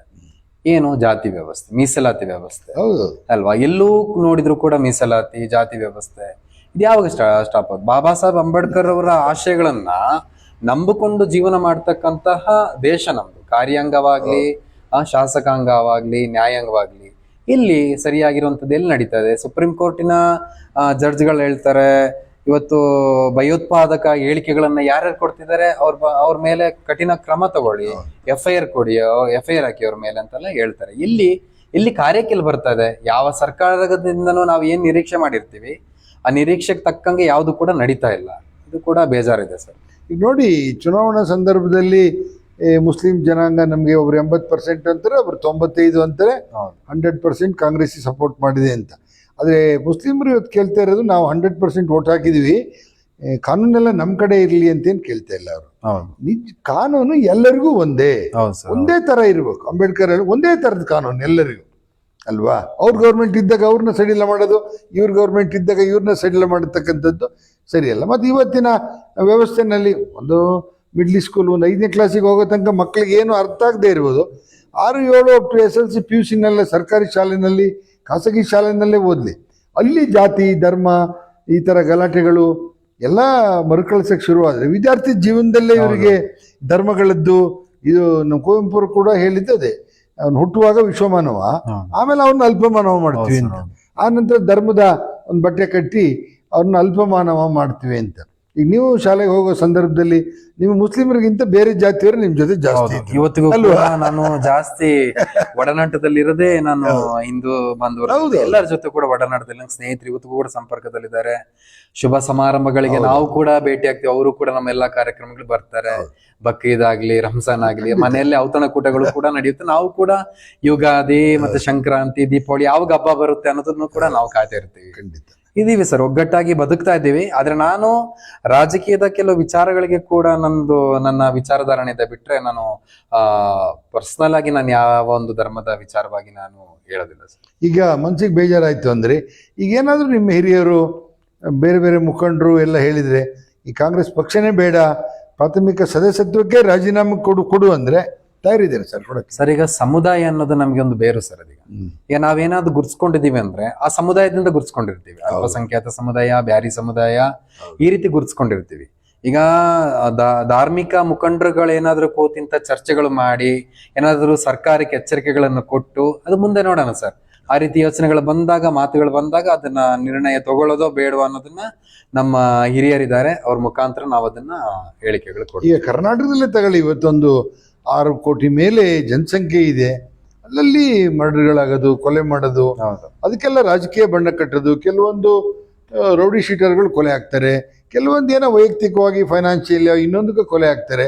ಅದನ್ನೆಲ್ಲ ಅವ್ನು ಕಾಂಗ್ರೆಸ್ಸು, BJP, ಜಾತಿ ಅಂತ ಹಣೆಪಟ್ಟಿ ಕಟ್ಟಂಥದ್ದು ಕೂಡ ಸರಿಯಲ್ಲ. ಹಾಗೆ ಪೊಲೀಸಿಗೆ ಸರಿಯಾದ ವ್ಯವಸ್ಥೆ ಅವರಿಗೆ ಏನು ಪವರ್ ಕೊಡಬೇಕು. ಈಗ ಪ್ರಧಾನಮಂತ್ರಿಯವರು ಒಂದು ಪವರ್ ಕೊಟ್ಟಿದ್ದಾರೆ ಮಿಲಿಟರಿಗೆ ಅಂತ ಹೇಳ್ತಾರೆ, ಪತ್ರಿಕೆಯಲ್ಲಿ ಅಲ್ಲೆಲ್ಲ ಕೇಳ್ತಾರೆ. ಆ ಥರ ಒಂದು ಪವರ್ ಕೊಡಬೇಕು ಅವ್ರಿಗೆ, ಅವ್ರದ್ದೇ ಒಂದು ಡಿಸಿಷನ್. ಏಕಪಕ್ಷೀಯವಾಗಿ ಆಗಬಾರ್ದು, ಅದಕ್ಕೊಂದು ಹಿಡಿತ ಬೇರೆ ಇರಬೇಕು. ಒಂದಷ್ಟು ಕೊಟ್ಟರೆ ಒಂದಷ್ಟು ಪಾಪದ ಜನ ಇವತ್ತೆಲ್ಲ ಸತ್ತೋಗ್ತಕ್ಕಂಥವ್ರು ಎಲ್ಲರೂ ಕೂಡ ಅಮಾಯಕರೇ. ಒಂದಾವನೋ ಏನೋ ಒಂದು ಹುಡುಗಾಟಿಗೆಯಲ್ಲಿ ಕೆಟ್ಟ ಕೆಲಸ ಮಾಡಿ ಆನಂತರ ಒಳ್ಳೇದಾಗೋಣ ಅಂತ ಹೊರಟಾಗ ಅಲ್ಲಿ ಅವನಿಗೆ ಪೊಲೀಸ್ನವರು ಅಥವಾ ಬೇರೆ ಅವನಿಗೆ ರೌಡಿ ಪಟ್ಟ ಕಟ್ಟಿ ಈ ಥರ ಎಲ್ಲ ಮಾಡಿದ್ರೆ ಹಿನ್ನೆಲೆಯಲ್ಲಿ ಸತ್ತೋಗ್ತಾ ಇದ್ದಾರೆ. ಎಲ್ಲ ಕೂಲಿ ಮಾಡಂತವ್ರೆ, ಯಾರು ಮನೇಲಿ AC ರೂಮಲ್ಲಿ ಇದ್ದನ್ನು ಯಾರೇನು ಕೊಲೆ ಮಾಡಿಲ್ಲ. ನಾನು ಬಸವಣ್ಣನವರ ಒಂದು ತತ್ವನ ಇಲ್ಲಿ ಹೇಳಲಿಕ್ಕೆ ನಾನು ಇಷ್ಟಪಡ್ತೀನಿ ಸರ್. ಯಾಕಂದ್ರೆ ಇವತ್ತಿನ ಕಾಲಘಟ್ಟಕ್ಕೆ ಇದು ಅಗತ್ಯ ಇದೆ. ಉಳ್ಳವರು ಶಿವಾಲಯ ಕಟ್ಟುವರು, ನಾನೇನು ಮಾಡಲಿ ಬಡವನಯ್ಯ, ನನ್ನ ಕಾಲೇ ಕಂಬ, ದೇಹವೇ ದೇಗುಲ, ಸ್ಥಾವರ ಕಳಿವುಂಟು ಜಂಗಮ ಕಳಿವಿಲ್ಲ ಅಂತ. ಇಲ್ಲಿ ನಾವ್ ಯಾಕೆ ಬಸವಣ್ಣವರ ತತ್ವನ ಇಲ್ಲಿ ನಾವು ಹೇಳ್ಬೇಕು ಅಂತಿದ್ರೆ, ಬಡವ್ರಿಗೆಲ್ಲ ಅನ್ಯಾಯಗಳಾಗ್ತಾ ಇದೆ.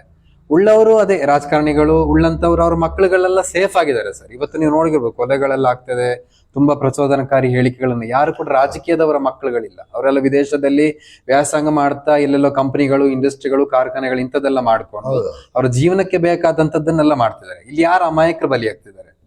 ಯಾವ ತಳ ಸಮುದಾಯಗಳು, ಬಡವ್ರ ಮಕ್ಕಳು, ನಿರ್ಗತಿಕರು, ಇಂಥವ್ರನ್ನೆಲ್ಲ ಸಮಾಜಕ್ಕೆ ತಂದು ಗುರುತಿಸಿ ಎಲ್ಲೋ ಒಂದು ಜನಸ್ತೋಮಗಳನ್ನ ಸೇರಿಸಿ ಅಲ್ಲಿ ಯಾವ್ದಾವ್ದೋ ಹಿನ್ನಳೆಗಳನ್ನ, ಭಾಷಣಗಳನ್ನೆಲ್ಲ ಹೇಳಿ ಉರುಪು ಹುಮ್ಮಸ್ಸನ್ನೆಲ್ಲ ತರಿಸಿ ಸಮಾಜವನ್ನ ಒಡೆಯುವಂತ ಕೆಲಸ ಎಷ್ಟು ಬೇಕು ರಾಜಕಾರಣಿಗಳು ಅಷ್ಟು ಮಾಡ್ತಿದ್ದಾರೆ. ಅದನ್ನ ಕೂಡ ನಾನು ಖಂಡಿಸ್ತೀನಿ ಸರ್. ಅದಕ್ಕೆ ನಾನು ಬಸವಣ್ಣವರ ತತ್ವನ ಇಲ್ಲಿ ಹೇಳ್ಬೇಕು ಅಂತ ನನಗೆ ಅನಿಸ್ತು. ನೋಡಿ, ಈಗ ಸುಮಾರು 77 ವರ್ಷ ಕಳೆದು 78 ವರ್ಷ ಆಯ್ತು ಸ್ವಾತಂತ್ರ್ಯ ಬಂದು. ಹೌದು, ಅವತ್ತು ಹೇಳಿದ್ರು, ಮೊದಲನೇ ಪ್ರಧಾನಿನೇ ಹೇಳಿದ್ರು ಗರೀಬಿ ಹಟಾವೋ ಅಂತ. ಇವತ್ತು ಕೂಡ ಅದಕ್ಕೆ ಏನು ಪ್ರಯೋಜನ ಆಗಿಲ್ಲ. ಇದು ಹಂಗಂದ್ಮೇಲೆ ರಾಜಕೀಯ ಪಕ್ಷದ ನಾಯಕರುಗಳಿಗೆ ಯಾವುದೇ ಸರ್ಕಾರ ಇರಲಿ ನೈತಿಕತೆ ಇದೆ ಅಂತೀರ ನಿಜವಾಗ್ಲೂ? ಇಲ್ಲ, ಯಾಕಂದ್ರೆ ಇವತ್ತಿನ ಒಂದು ಕಾಲಘಟ್ಟ ನೋಡಿದ್ರೆ ಸರ್, ಬಡವರಾಗೇ ಇದ್ದಾರೆ, ಮಧ್ಯಮ ವರ್ಗದವರೇ ಆಗಿದ್ದಾರೆ, ಶ್ರೀಮಂತರಾಗಿ ಹೋಗ್ತಾ ಇದ್ದಾರೆ.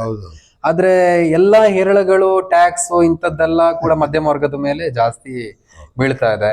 ಇದನ್ನು ಕೂಡ ನೋಡ್ಬೇಕು. ಉದ್ಯೋಗಗಳಿಲ್ದಾನೆ ನಮ್ಮ ಈ ರಾಷ್ಟ್ರದಲ್ಲಿ ಉದ್ಯೋಗಗಳಿಲ್ದಾನೆ ಎಷ್ಟೋ ಯುವಕರುಗಳೆಲ್ಲ ಮನೆಯಲ್ಲೇ ಇದ್ದಾರೆ. ಅವರವರ ಸ್ವಂತ ಕಾರ್ಯಗಳನ್ನು ಮಾಡ್ಕೊಂಡು, ಕಸುಬು ಮಾಡ್ಕೊಂಡು ಇವತ್ತು ಕೂಡ ಮಧ್ಯಮ ವರ್ಗದ ಜೀವನವನ್ನೇ ನಡೆಸ್ಕೊಂಡು ಹೋಗ್ತಿದ್ದಾರೆ ಸರ್. ಈಗ ನೀವು ಒಂದು ಪಕ್ಷದಲ್ಲಿ ಒಂದು ಹುದ್ದೆ ಕೊಟ್ಟಿದ್ರು, 2 ಹುದ್ದೆ ಪಡ್ಕೊಂಡ್ರಿ.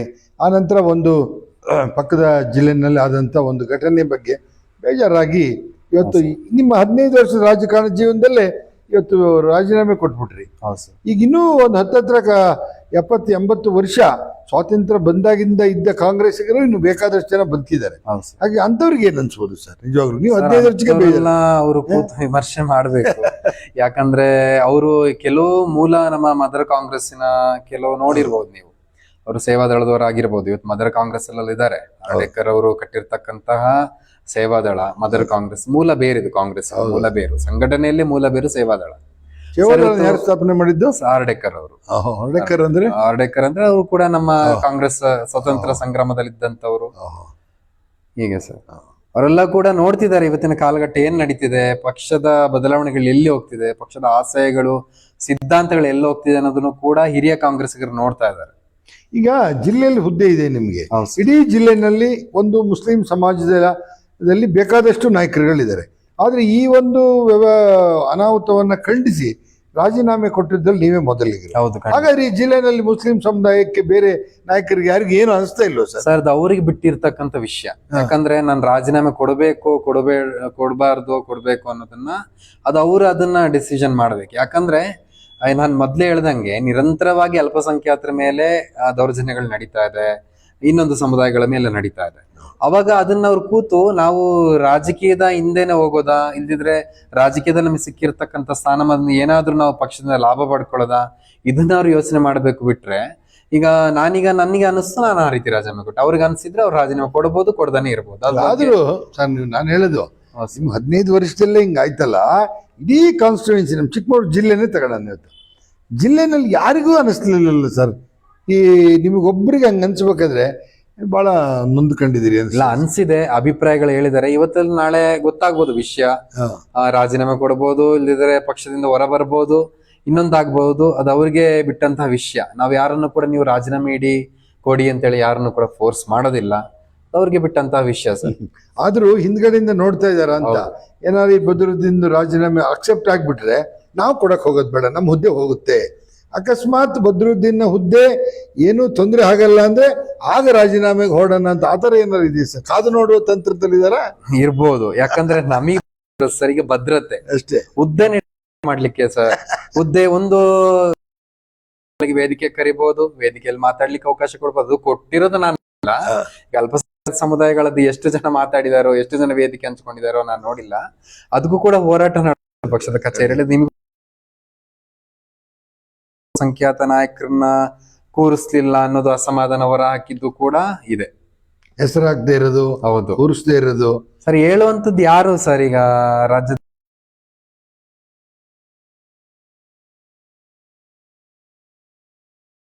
ಯಾರು ಹೋಗಿದ್ದಾರೆ ಸರ್? ಒಂದು ಅಲ್ಪಸಂಖ್ಯಾತರು, ಇದು ಅಲ್ಪಸಂಖ್ಯಾತ ಸಂಘಟನೆಯಲ್ಲಿ ಯಾವ್ದಾದ್ರು ಒಂದು ಸ್ಥಾನಮಾನ, ಅದ್ರಲ್ಲಿ ಅಧ್ಯಕ್ಷ ಸ್ಥಾನಮಾನ ನಮ್ಗೆ ಕೊಡ್ಬೇಕು, ಅದು ಕೊಡ್ತಾ ಇದ್ದಾರೆ. ಇನ್ನೊಂದು ಉಪಾಧ್ಯಕ್ಷ ಸ್ಥಾನ,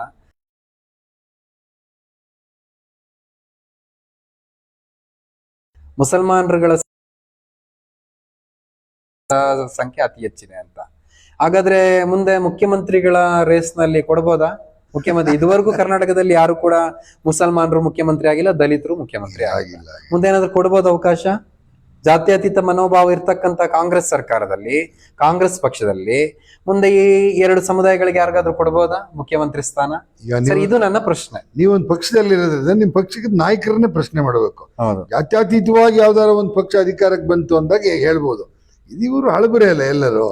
ಬಾಟ್ಲಿ ಹಳೇದೆ ಅಲ್ಲ, ಬಾಟ್ಲಿ ಹೊಸ್ತು ಬಿಟ್ಟರೆ ಎಣ್ಣೆ ಅದೇನೆ ಒಳಗಡೆನೆ ತುಂಬಿ ಆ ಕಡೆ ಈ ಕಡೆ ಬದಲಾವಣೆ ಅಷ್ಟೇ. ಸರ್ ನಮಗೊಂದು ಅವಕಾಶ, ಇಲ್ಲಿ ಕೂತು ನೇರ ಪ್ರಸಾರದಲ್ಲಿ ಮಾತಾಡ್ತಿದ್ದೀವಿ, ಇದನ್ನ ಜನಗಳೆಲ್ಲ ನೋಡ್ತಾ ಇದ್ದಾರೆ. ಏನು ಕಾಂಗ್ರೆಸ್ ಪಕ್ಷದಲ್ಲಿ ಏನು ಕುಂದುಕೊರತೆಗಳು, ಆ ನಾಯಕರುಗಳು ಅದನ್ನ ವಿಮರ್ಶೆ ಮಾಡ್ಕೊಳ್ತಾರೆ. ಅವಾಗ ಅನ್ಸಿರುತ್ತೆ, ಹೌದಲ್ವಾ, ಯಾರಿಗೇನು ಅವಕಾಶಗಳು ಕೊಟ್ಟಿಲ್ಲ ಅಲ್ವಾ? ಕಾರ್ಯಾಧ್ಯಕ್ಷ ಅವಕಾಶಗಳು ಕೊಟ್ಟಿರ್ಬೋದು ಹೆಚ್ಚು ಅಂದ್ರೆ KPCCಯಲ್ಲಿ ಅಧ್ಯಕ್ಷ ಸ್ಥಾನ ಆಗಿರ್ಲಿ. ನಮ್ಮ ಮುಖ್ಯಮಂತ್ರಿ ಎಷ್ಟು ಕಾಂಗ್ರೆಸ್ 60 ವರ್ಷಗಳನ್ನ ಆಡಳಿತ ಮಾಡ್ಕೊಂಡು ಬಂತು, ಯಾವತ್ತು ಕೊಡ್ತು? ಮುಖ್ಯಮಂತ್ರಿ ಸ್ಥಾನಗಳು ಕೊಡ್ಲಿಲ್ಲ ಯಾವತ್ತೂ ಕೂಡ. ಈಗ ನೋಡಿ, ನೀವು ಜಿಲ್ಲೆಯ ಸ್ಥಾನಮಾನ ಅಥವಾ ತಾಲೂಕಿನ ಸ್ಥಾನಮಾನ ನೀವು ಪಡ್ಕೊಂಡಾಗ ನಿಮ್ಮ ಕಾಂಗ್ರೆಸ್ನಲ್ಲೇ ಇರ್ಬೋದು ಅಥವಾ ಅಲ್ಪಸಂಖ್ಯಾತಲ್ಲೇ 100%, 100% ಏನು ನಿಮ್ಮ ಪರವಾಗಿ ಇರಲಿಲ್ಲ, ಒಂದು 50% ಇದ್ರು ಅಂತ ಹೇಳಿ.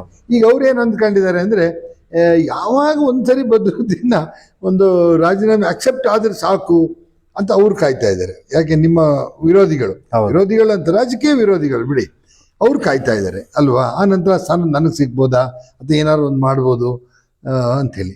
ನಾನು ನಿಮ್ಮನ್ನು ಕೇಳೋದು, ಇಷ್ಟು ಚಿಕ್ಕ ವಯಸ್ಸಲ್ಲೇ ದೊಡ್ಡ ಹುದ್ದೆಯನ್ನು ಪಡೆದಿದ್ದೀರಿ. ಮೊನ್ನೆ ನೀವು ರಾಜೀನಾಮೆ ಪತ್ರ ಮುಂಚೆ ಆದರೆ ಕೊಟ್ಟು ಬಂದದ್ದು ಯಾರಿಗೂ ಗೊತ್ತಾಗ್ತಿರ್ಲಿಲ್ಲ. ಈಗ ಸೋಷಿಯಲ್ ಮೀಡಿಯಾ ಎಲ್ಲರಿಗೂ ಗೊತ್ತೀಗ. ಯಾರು ಆತ್ಮೀಯರು ಬೇರೆಯವರು ಈ ಕಾಂಗ್ರೆಸ್ನವ್ರನ್ನ ಬಿಟ್ಟು ಬೇರೆ BJPಯವರಾಗ್ಲಿ ದಳದವರಾಗ್ಲಿ ಯಾಕೆ ರಾಜೀನಾಮೆ ಕೊಟ್ಟೆ ಮಾರೆ ಅಂತ ಯಾರು ನಿಮ್ಮನ್ನು ಕೇಳಿದ್ರೆ? ವಿಶ್ವಾಸ ಕೇಳಿದರೆ ವಿಶ್ವಾಸ ಇರುವಂತ ಬೇರೆ ಇತರ ಪಕ್ಷದ ರಾಜಕಾರಣಿಗಳಲ್ಲಿ ಕೇಳಿದ್ದಾರೆ, ಕಾರ್ಯಕರ್ತರುಗಳು ಕೇಳಿದ್ದಾರೆ. ಅವ್ರಿಗೂ ಕೂಡ ಬೇಸರ ಆಗಿದೆ. ಈಗ ಕಾಂಗ್ರೆಸ್ ಪಕ್ಷ ಅಂತ ಹೇಳಿದ್ರೆ ಅವರು ಒಂದು ಧಾರ್ಮಿಕ ಒಂದು ಸಮುದಾಯನ ಹೇಗೆ ಅವರು ಅದನ್ನ ಇಂಟ್ರೆಸ್ಟ್ ಆಗಿ ತಗೊಳ್ತಾರೆ, ಅಷ್ಟೇ ಇಂಟ್ರೆಸ್ಟ್ ಆಗಿ ಅವರು ತಗೊಂಡಿದ್ರು. ಈಗ ನೋಡಿ ಸರ್, ಉದಾಹರಣೆಗೆ ಮೋಡಿ ಬಿಳುಗುಳದಲ್ಲಿ ಎಸ್ಕಲ್ ಗ್ರಾಮ ಪಂಚಾಯತಿಯಲ್ಲಿ ಅವಾಗ 20 ವರ್ಷಗಳ ಕಾಲದಿಂದ ಏನು ಕಾಂಗ್ರೆಸ್ ಇರಲಿಲ್ಲ, ಇಲ್ಲಿ ನಿರಂತರವಾಗಿ ಸೋಲು ಅಂತ ಬರ್ತದೆ. ನಾವ್ಯಾವತ್ತೂ ಕೂಡ ಪಕ್ಷ ಬದಲಾವಣೆಗಳು ಮಾಡ್ಲಿಲ್ಲ. ಇದೇ ಪಕ್ಷದಲ್ಲಿ ಇದ್ವಿ, ಇದೇ ಪಕ್ಷದಲ್ಲಿ ಪ್ರಾಥಮಿಕ ಸದಸ್ಯತ್ವಕ್ಕೆ ಏನು ರಾಜೀನಾಮೆ ಕೊಟ್ಟಿಲ್ಲ, ಇದೇ ಪಕ್ಷದಲ್ಲಿ ನಾವು ಕೆಲಸ ಮಾಡ್ಕೊಂಡು ಬಂದಿದ್ವಿ ಸರ್. ಅಂತ ಒಂದು ಕಷ್ಟದ ಕಾಲದಲ್ಲೇ ಶ್ರೀಮತಿ ಮೋಟಮ್ಮನವರು ನಿರಂತರವಾಗಿ ನಿಂತರು, ಚಂದ್ರಪ್ಪನವ್ರು ನಿಂತರು, ಎಲ್ಲ ನಿಂತರು. ಆ ಕಾಲದಲ್ಲೇ ಕೂಡ ನಾವು ಕುಟುಂಬಸ್ಥರೇ ಸರ್, ಇದು ಇಡೀ ಬಿಳುವಳ ಗ್ರಾಮದಲ್ಲೇ ನೋಡಿರುವಂತದ್ದು. ಇವತ್ತಿಗೂ ಕೂಡ ಮಾತಾಡ್ತಾರೆ, ಯಾರು ನಿಮ್ ಜೊತೆ ಇಲ್ಲ, ನೀವಾದ್ರೂ ಪೆಂಡಲ್ ಕಟ್ಟಿ ಕೂತು ನೀವು ಮತ ಯಾಚನೆ ಮಾಡ್ತಿದ್ದೀರಲ್ಲ, ನಿಮ್ಮನ್ನ ಒಪ್ಪಬೇಕಾದದ್ದು ಅಂತ. ಈಗ ನಮ್ಮ ಅಜ್ಜಿಯವರ ತಾಯಿ ತುಂಬಾ ಮುತ್ಸದಿ, ಅವರು ತೀರೋದ್ರು. ಅವರು ಕೂಡ ಬಂದು ಕ್ಯಾಂಪಿಂಗ್ ಅಲ್ಲಿ ಕೂತು ಓಟ್ ಕೇಳ್ತಾ ಇದ್ರು. ಇದನ್ನ ಕೂಡ ಎಲ್ಲ ನೋಡ್ತಾ ಇದ್ರು ಇಂಟ್ರೆಸ್ಟ್ ಆಗಿ. ಯಾಕಂದ್ರೆ ನಾವು ಪಕ್ಷದ್ರೋಹ ಯಾವತ್ತೂ ಮಾಡಿರ್ಲಿಲ್ಲ ಸರ್. ನಾವು ಪಕ್ಷದ್ರೋಹ ಚಟುವಟಿಕೆಗಳು ಯಾವತ್ತೂ ಮಾಡಿರ್ಲಿಲ್ಲ. ತಾಯಿ ಸಮ್ಮಾನದಲ್ಲಿ ನಾವು ಪಕ್ಷನ ನಾವು ಮುನ್ನಡೆಸ್ಕೊಂಡು ಹೋಗ್ತಾ ಇದ್ವಿ. ಓಕೆ ಸರ್, ಇದುವರೆಗೂ ಚರ್ಚೆ ಮಾಡಿದ್ವಿ. ಇನ್ನೇನಾದರೂ ನಿಮ್ಮ ಧಾರ್ಮಿಕ ಗುರುಗಳು ಅಥವಾ ಕಾಂಗ್ರೆಸ್ಸಿನ ಹಿರಿಯ ಮುಖಂಡರುಗಳು ಬಂದು ಮನವೊಲಿಸಿ, ಇಲ್ಲ ಅದಕ್ಕೇನೋ ಒಂದು ನಾವು ರಾಜ್ಯ ಮಟ್ಟದಲ್ಲಿ ತೀರ್ಮಾನ ಮಾಡ್ತೀವಿ ಅಂತ ಒಂದು ಜಿಲ್ಲಾ ಕಮಿಟಿ, ತಾಲೂಕು ಕಮಿಟಿಯವರು ಬಂದು ನಿಮ್ಮನ್ನು ಮನವೊಲಿಸಿದರೆ ನೀವು ಬಹುಬೇಗ ರಾಜೀನಾಮೆಯನ್ನು ವಾಪಸ್ ತಗೊಳಕ್ಕೆ ನಿರ್ಧಾರ ಮಾಡಿದ್ದೀರಾ? ಸರ್, ನಾನೀಗ ರಾಜೀನಾಮೆ ಕೊಟ್ಟಿದ್ದೀನಿ ಅಂತ ಹೇಳಿದ್ರೆ ನಾನು ರಾಜೀನಾಮೆನ ವಾಪಸ್ ತೆಗಿಬೇಕು ಅನ್ನೋ ನಿರ್ಧಾರದಿಂದ ಕೊಟ್ಟಿರೋದಲ್ಲ. ಈಗ ನಮ್ಮ ಹಕ್ಕನ್ನ ನಾವು ಕೇಳ್ತಾ ಇದ್ದೀವಿ. ಅದು ಕಾಂಗ್ರೆಸ್ ಪಕ್ಷದ ಮುಖಾಂತರ ಸರ್ಕಾರಕ್ಕೆ ಹೋಗುವಂತ ವಿಷಯ. ಅದು ಭದ್ರತೆಯನ್ನ ಕೇಳ್ತಿದ್ದೀವಿ, ಎಲ್ಲಾ ಸಮುದಾಯಗಳಿಗೂ ಭದ್ರತೆಯನ್ನ ಕೇಳ್ತಿದ್ದೀವಿ. ಈಗ ನಾನೊಬ್ಬ ಮುಸಲ್ಮಾನ ಒಂದು ಅಲ್ಪಸಂಖ್ಯಾತ ಸಮುದಾಯದ ಪ್ರತಿನಿಧಿ ಆಗಿರ್ಬೋದು, ಕಾರ್ಯಕರ್ತನಾಗಿರ್ಬೋದು. ಈ ರಾಜ್ಯಕ್ಕೆ ಬೇಕಾದಂತಹ ಭದ್ರತೆ, ಈ ರಾಜ್ಯಕ್ಕೆ ಬೇಕಾದಂತಹ ಶಾಂತಿ ಸೌಹಾರ್ದ, ಇದನ್ನ ನಾನು ರಾಜಕಾರಣಿಗಳಿಂದ ಬಯಸ್ತಿದ್ದೀನಿ. ಬಿಟ್ರೆ ನಾನು ವ್ಯಕ್ತಿಗತವಾಗಿ ಯಾರನ್ನು ಕೂಡ ನಾನು ಅವ್ರನ್ನ ಎಳೆಯೋದಿಲ್ಲ. ನಾನು ಈಗ ಇರುವಂತದ್ದು ರಾಜ್ಯ ಕಾಂಗ್ರೆಸ್ ಸರ್ಕಾರ. ಇದರಿಂದ ನಾನು ನಿರೀಕ್ಷೆ ಮಾಡ್ತಿರೋದೇನೆಂದ್ರೆ, ನನ್ನ ಈ ಶಾಂತಿ ಸೌಹಾರ್ದ ಮತ್ತೆ ಒಂದು ಭಯದ ವಾತಾವರಣ ಇರಬಾರ್ದು. ಎಲ್ಲ ಕೂಡ ಸಂಕುಚಿತವಾಗಿ ಎಲ್ಲರೂ ಕೂಡ ಎಲ್ಲಾ ನಾಡಿಗೂ ಎಲ್ಲಾ ಜಿಲ್ಲೆಗಳಿಗೂ ಓಡಾಡುವಂತಹ ಒಂದು ಮನಸ್ಥಿತಿ ಇರಬೇಕು. ಈಗ ಏನು ಜಿಲ್ಲೆ ಇದೆ, ನಾನು ಹೇಳಿಲ್ಲ, ಚಿಕ್ಕಮಗಳೂರು ಜಿಲ್ಲೆಯಲ್ಲಿ ಬದ್ರುದ್ದೀನ್ ಒಬ್ಬರೇ ರಾಜೀನಾಮೆ ಕೊಟ್ಟಿರೋದು. ಇದನ್ನೇನಾದ್ರು ಸರ್ಕಾರ ಅಂದರೆ ಎಲ್ಲ ಕಡೆ ರಾಜೀನಾಮೆಗಳು ಶುರುವಾಗ್ಬಿಟ್ಟಿದ್ರೆ ಒಂದು ಸರ್ಕಾರಕ್ಕೇನೋ ಒಂದು ಸ್ವಲ್ಪ ಕಿವಿ ಸ್ವಲ್ಪ ಕೇಳ್ತಾ ಇತ್ತು. ಈಗ ನೀವು ಒಬ್ಬರೇ ಇಡೀ ಜಿಲ್ಲೆನಲ್ಲಿ ಅಂದಾಗ ಮೆಚ್ಚಬೇಕು ನಿಮ್ಮನ್ನು. ಆದರೆ ಇವ್ರೊಬ್ಬರೇ ಕೊಟ್ಟಿರೋದಲ್ಲ, ಅದನ್ನು ಯಾಕೆ ಗಣನೆಗೆ ತಗೊಬೇಕು? ಅದನ್ನ ಅಂಗೀಕರಿಸೋದೇ ಬೇಡ, ಅಥವಾ ಅವ್ರಿಗೇನು ಕನ್ವಿನ್ಸ್ ಮಾಡೋದು ಬೇಡ ಅನ್ನೋ ಒಂದು ತೀರ್ಮಾನಕ್ಕೆ ಬಂದ್ಬಿಟ್ಟಿದಾರ ಅಂತ ಕಾಂಗ್ರೆಸ್ನವರು? ಸರ್, ಬಂದಿರಬಹುದು. ಯಾಕಂದ್ರೆ ಇವಾಗ ನನಗೆ ಕಾಂಗ್ರೆಸ್ ಪಕ್ಷದಿಂದ ಕರೆಗಳು ಬರಬೇಕಾಗಿತ್ತು. ಯಾಕೆ ನೀನು ರಾಜೀನಾಮೆ ಇಟ್ಟಿದೆ ಅಂತ ಒಂದು ಸೌಜನ್ಯನೂ ಕೂಡ ಅವ್ರು ಇಟ್ಕೊಂಡಿಲ್ಲ. ಇದ್ರಲ್ಲೇ ಗೊತ್ತಾಗ್ತದೆ ಅಲ್ಪಸಂಖ್ಯಾತರನ್ನ ಯಾವ ರೀತಿ ಬಳಸ್ಕೊಳ್ತಿದ್ದಾರೆ ಅಂತ ಹೇಳಿ. ನಾನು ಏನಕ್ಕೆ ಮೊದಲೇ ಹೇಳಿದೆ, the spinal cord of Congress ಅಂದ್ರೆ ಅಲ್ಪಸಂಖ್ಯಾತರನ್ನ ಬೆನ್ನೆಲುಬು ಅಂದ್ರೆ. ಈಗ ಸರ್, ಬೇರೆ ಪಕ್ಷಕ್ಕೂ ಕೂಡ ಹೋಗುವಾಗ ಅವ್ರು ಯೋಚನೆ ಮಾಡ್ತಾರೆ 1000 ಸತಿ. ನಾನು ಅವಾಗಿಂದ ಪೂರ್ವ ಕಾಲದಿಂದನೂ ಕೂಡ ನಾನು ಕಾಂಗ್ರೆಸ್ ಪಕ್ಷದಲ್ಲೇ ಇದ್ದೀನಿ ಅಂತದನ್ನ ಕೆಲವರು ಯೋಚನೆ ಮಾಡ್ತಾರೆ. ಅವಾಗ ಯಾರು ನಿಲ್ಬೇಕು ನಮ್ಮ ಪರವಾಗಿ, ಇಲ್ಲಿ ಯಾರು ಆಡಳಿತದಲ್ಲಿ ಇರ್ತಾರೆ, ಅವರು ಯಾರ ನಾಯಕತ್ವವನ್ನು ತಗೊಂಡಿದ್ದಾರೆ, ಅವರದನ್ನ ಯೋಚನೆ ಮಾಡಬೇಕು. ಏನು ಸಮುದಾಯಗಳಿಗೆ ಏನ್ ಕುಂದುಕೊರತೆಗಳನ್ನ ಯೋಚನೆ ಮಾಡಬೇಕು, ಅವ್ರಿಗೇನ್ ನಾವು ಕೊಟ್ಟಿದ್ದೀವಿ, ಏನ್ ಕೊಡ್ತಿಲ್ಲ, ಎಲ್ಲಿ ಅವ್ರಿಗೆ ಅನ್ಯಾಯಗಳಾಗ್ತಿದೆ, ಯಾಕೆ ಪದೇ ಪದೇ ನಾವು ಯಾವ ವಿಚಾರಗಳಿಗೂ ಕೂಡ ನಾವು ಕಿವಿ ಕೊಡ್ತಿಲ್ಲ, ಯಾಕೆ ಎಲೆಕ್ಷನ್ ಬಂದಿರೋ ಟೈಮಲ್ಲಿ ಬದ್ರುದ್ದೀನ್ ಅಗತ್ಯ ಇತ್ತ? ಈಗ ಸೋಷಿಯಲ್ ಮೀಡಿಯಾದಲ್ಲಿ ಆರ್ಟಿಕಲ್ ಅನ್ನ ಬರೀತಿದ್ರು, ನನ್ಕಿಂತ ಬರವಣಿಗೆ ಬರೆಯುವಂತ ಚೆನ್ನಾಗಿರುವಂತವ್ರು ಅಂತ ಎಲ್ಲ ಬಾಲಿಶ್ ಹೇಳಿಕೆ ಕೊಟ್ಟಿದ್ರು ಒಬ್ರು ನಾಯಕರು. ಅವ್ರ ಹೆಸರು ನಾನು ಹೇಳಲಿಕ್ಕೆ ಇಷ್ಟಪಡೋದಿಲ್ಲ. ಅಲ್ಲೂ ಕೂಡ ನೋವಾಗಿದೆ ನನಗೆ. ಯುವ ಕಾಂಗ್ರೆಸ್ ಚುನಾವಣೆಯ ಸಂದರ್ಭದಲ್ಲಿ ಮಾತು ಬರುವಾಗ ನಿನಗಿಂತ ಬರೆಯುವಂತವ್ರು ಚೆನ್ನಾಗಿದ್ರು. ಅದು ಯಾವಾಗ ಹೇಳಿದ್ರು ಅಂದ್ರೆ, ಎಲೆಕ್ಷನ್ ನಿಂತು ಯಾವ್ದೊಂದು ಇದ್ರಲ್ಲಿ ಗೆದ್ದು ಅವ್ರಿಗೆ ಅಧಿಕಾರ ಸಿಕ್ಕಾದಂತಹ ಸಮಯದಲ್ಲಿ ನಮ್ಗೆ ಅದನ್ನ ಹೇಳ್ತಾರೆ. ನಾವು ಎಲ್ಲಿ ನಮಗೆ ಕೊಟ್ಟಿರ್ತಕ್ಕಂಥ, ಈಗ DK ಶಿವಕುಮಾರ್ ಹೇಳಿದ್ರು, ಆಯಾ ಪಕ್ಷದ ನಾಯಕರುಗಳು ಬಂದು ರಾಜಕಾರಣಿಗಳು ಹಿಂದೆ ದುಡಿಯುವಂಥದ್ದಲ್ಲ, ಅವರವರ ಬೂತಲ್ಲಿ ಅವ್ರು ಲೀಡ್ ತೋರಿಸ್ಬೇಕು ಅಂತ ಹೇಳಿ. ನನ್ನ ಬೂತಲ್ಲಿ, ನನ್ನ ವಾರ್ಡಲ್ಲಿ ನಾನು ಲೀಡ್ ತೋರಿಸಿದ್ದೀನಿ. ಈಗ ನಮ್ಮ ತಂದೆಯವರು ಕೂಡ ಸುಭಾಷ್ ನಗರ ವಾರ್ಡಿನ ಅಧ್ಯಕ್ಷರು, ಆ ಬೂತಿನ ಅಧ್ಯಕ್ಷರು. ನಾವು ಲೀಡ್ ಕೊಟ್ವಿ. ಅಲ್ಲಿ ಬಿಜೆಪಿ ಬೆಲ್ಟ್ ಆಕ್ಚುಲಿ ಇರ್ಬೇಕಾದಂತ ನಮ್ಮ ಸುಭಾಷ್ ನಗರ ಬಿಜೆಪಿ ಬೆಲ್ಟ್. ಇಡೀ ಎಸ್ಕಲ್ ಗ್ರಾಮ ಪಂಚಾಯತಿಯಲ್ಲಿ ಸುಭಾಷ್ ನಗರ ಲೀಡ್ ಕೊಡ್ತು. 353 ಓಟ್ಗಳನ್ನ ಕೊಡ್ತು.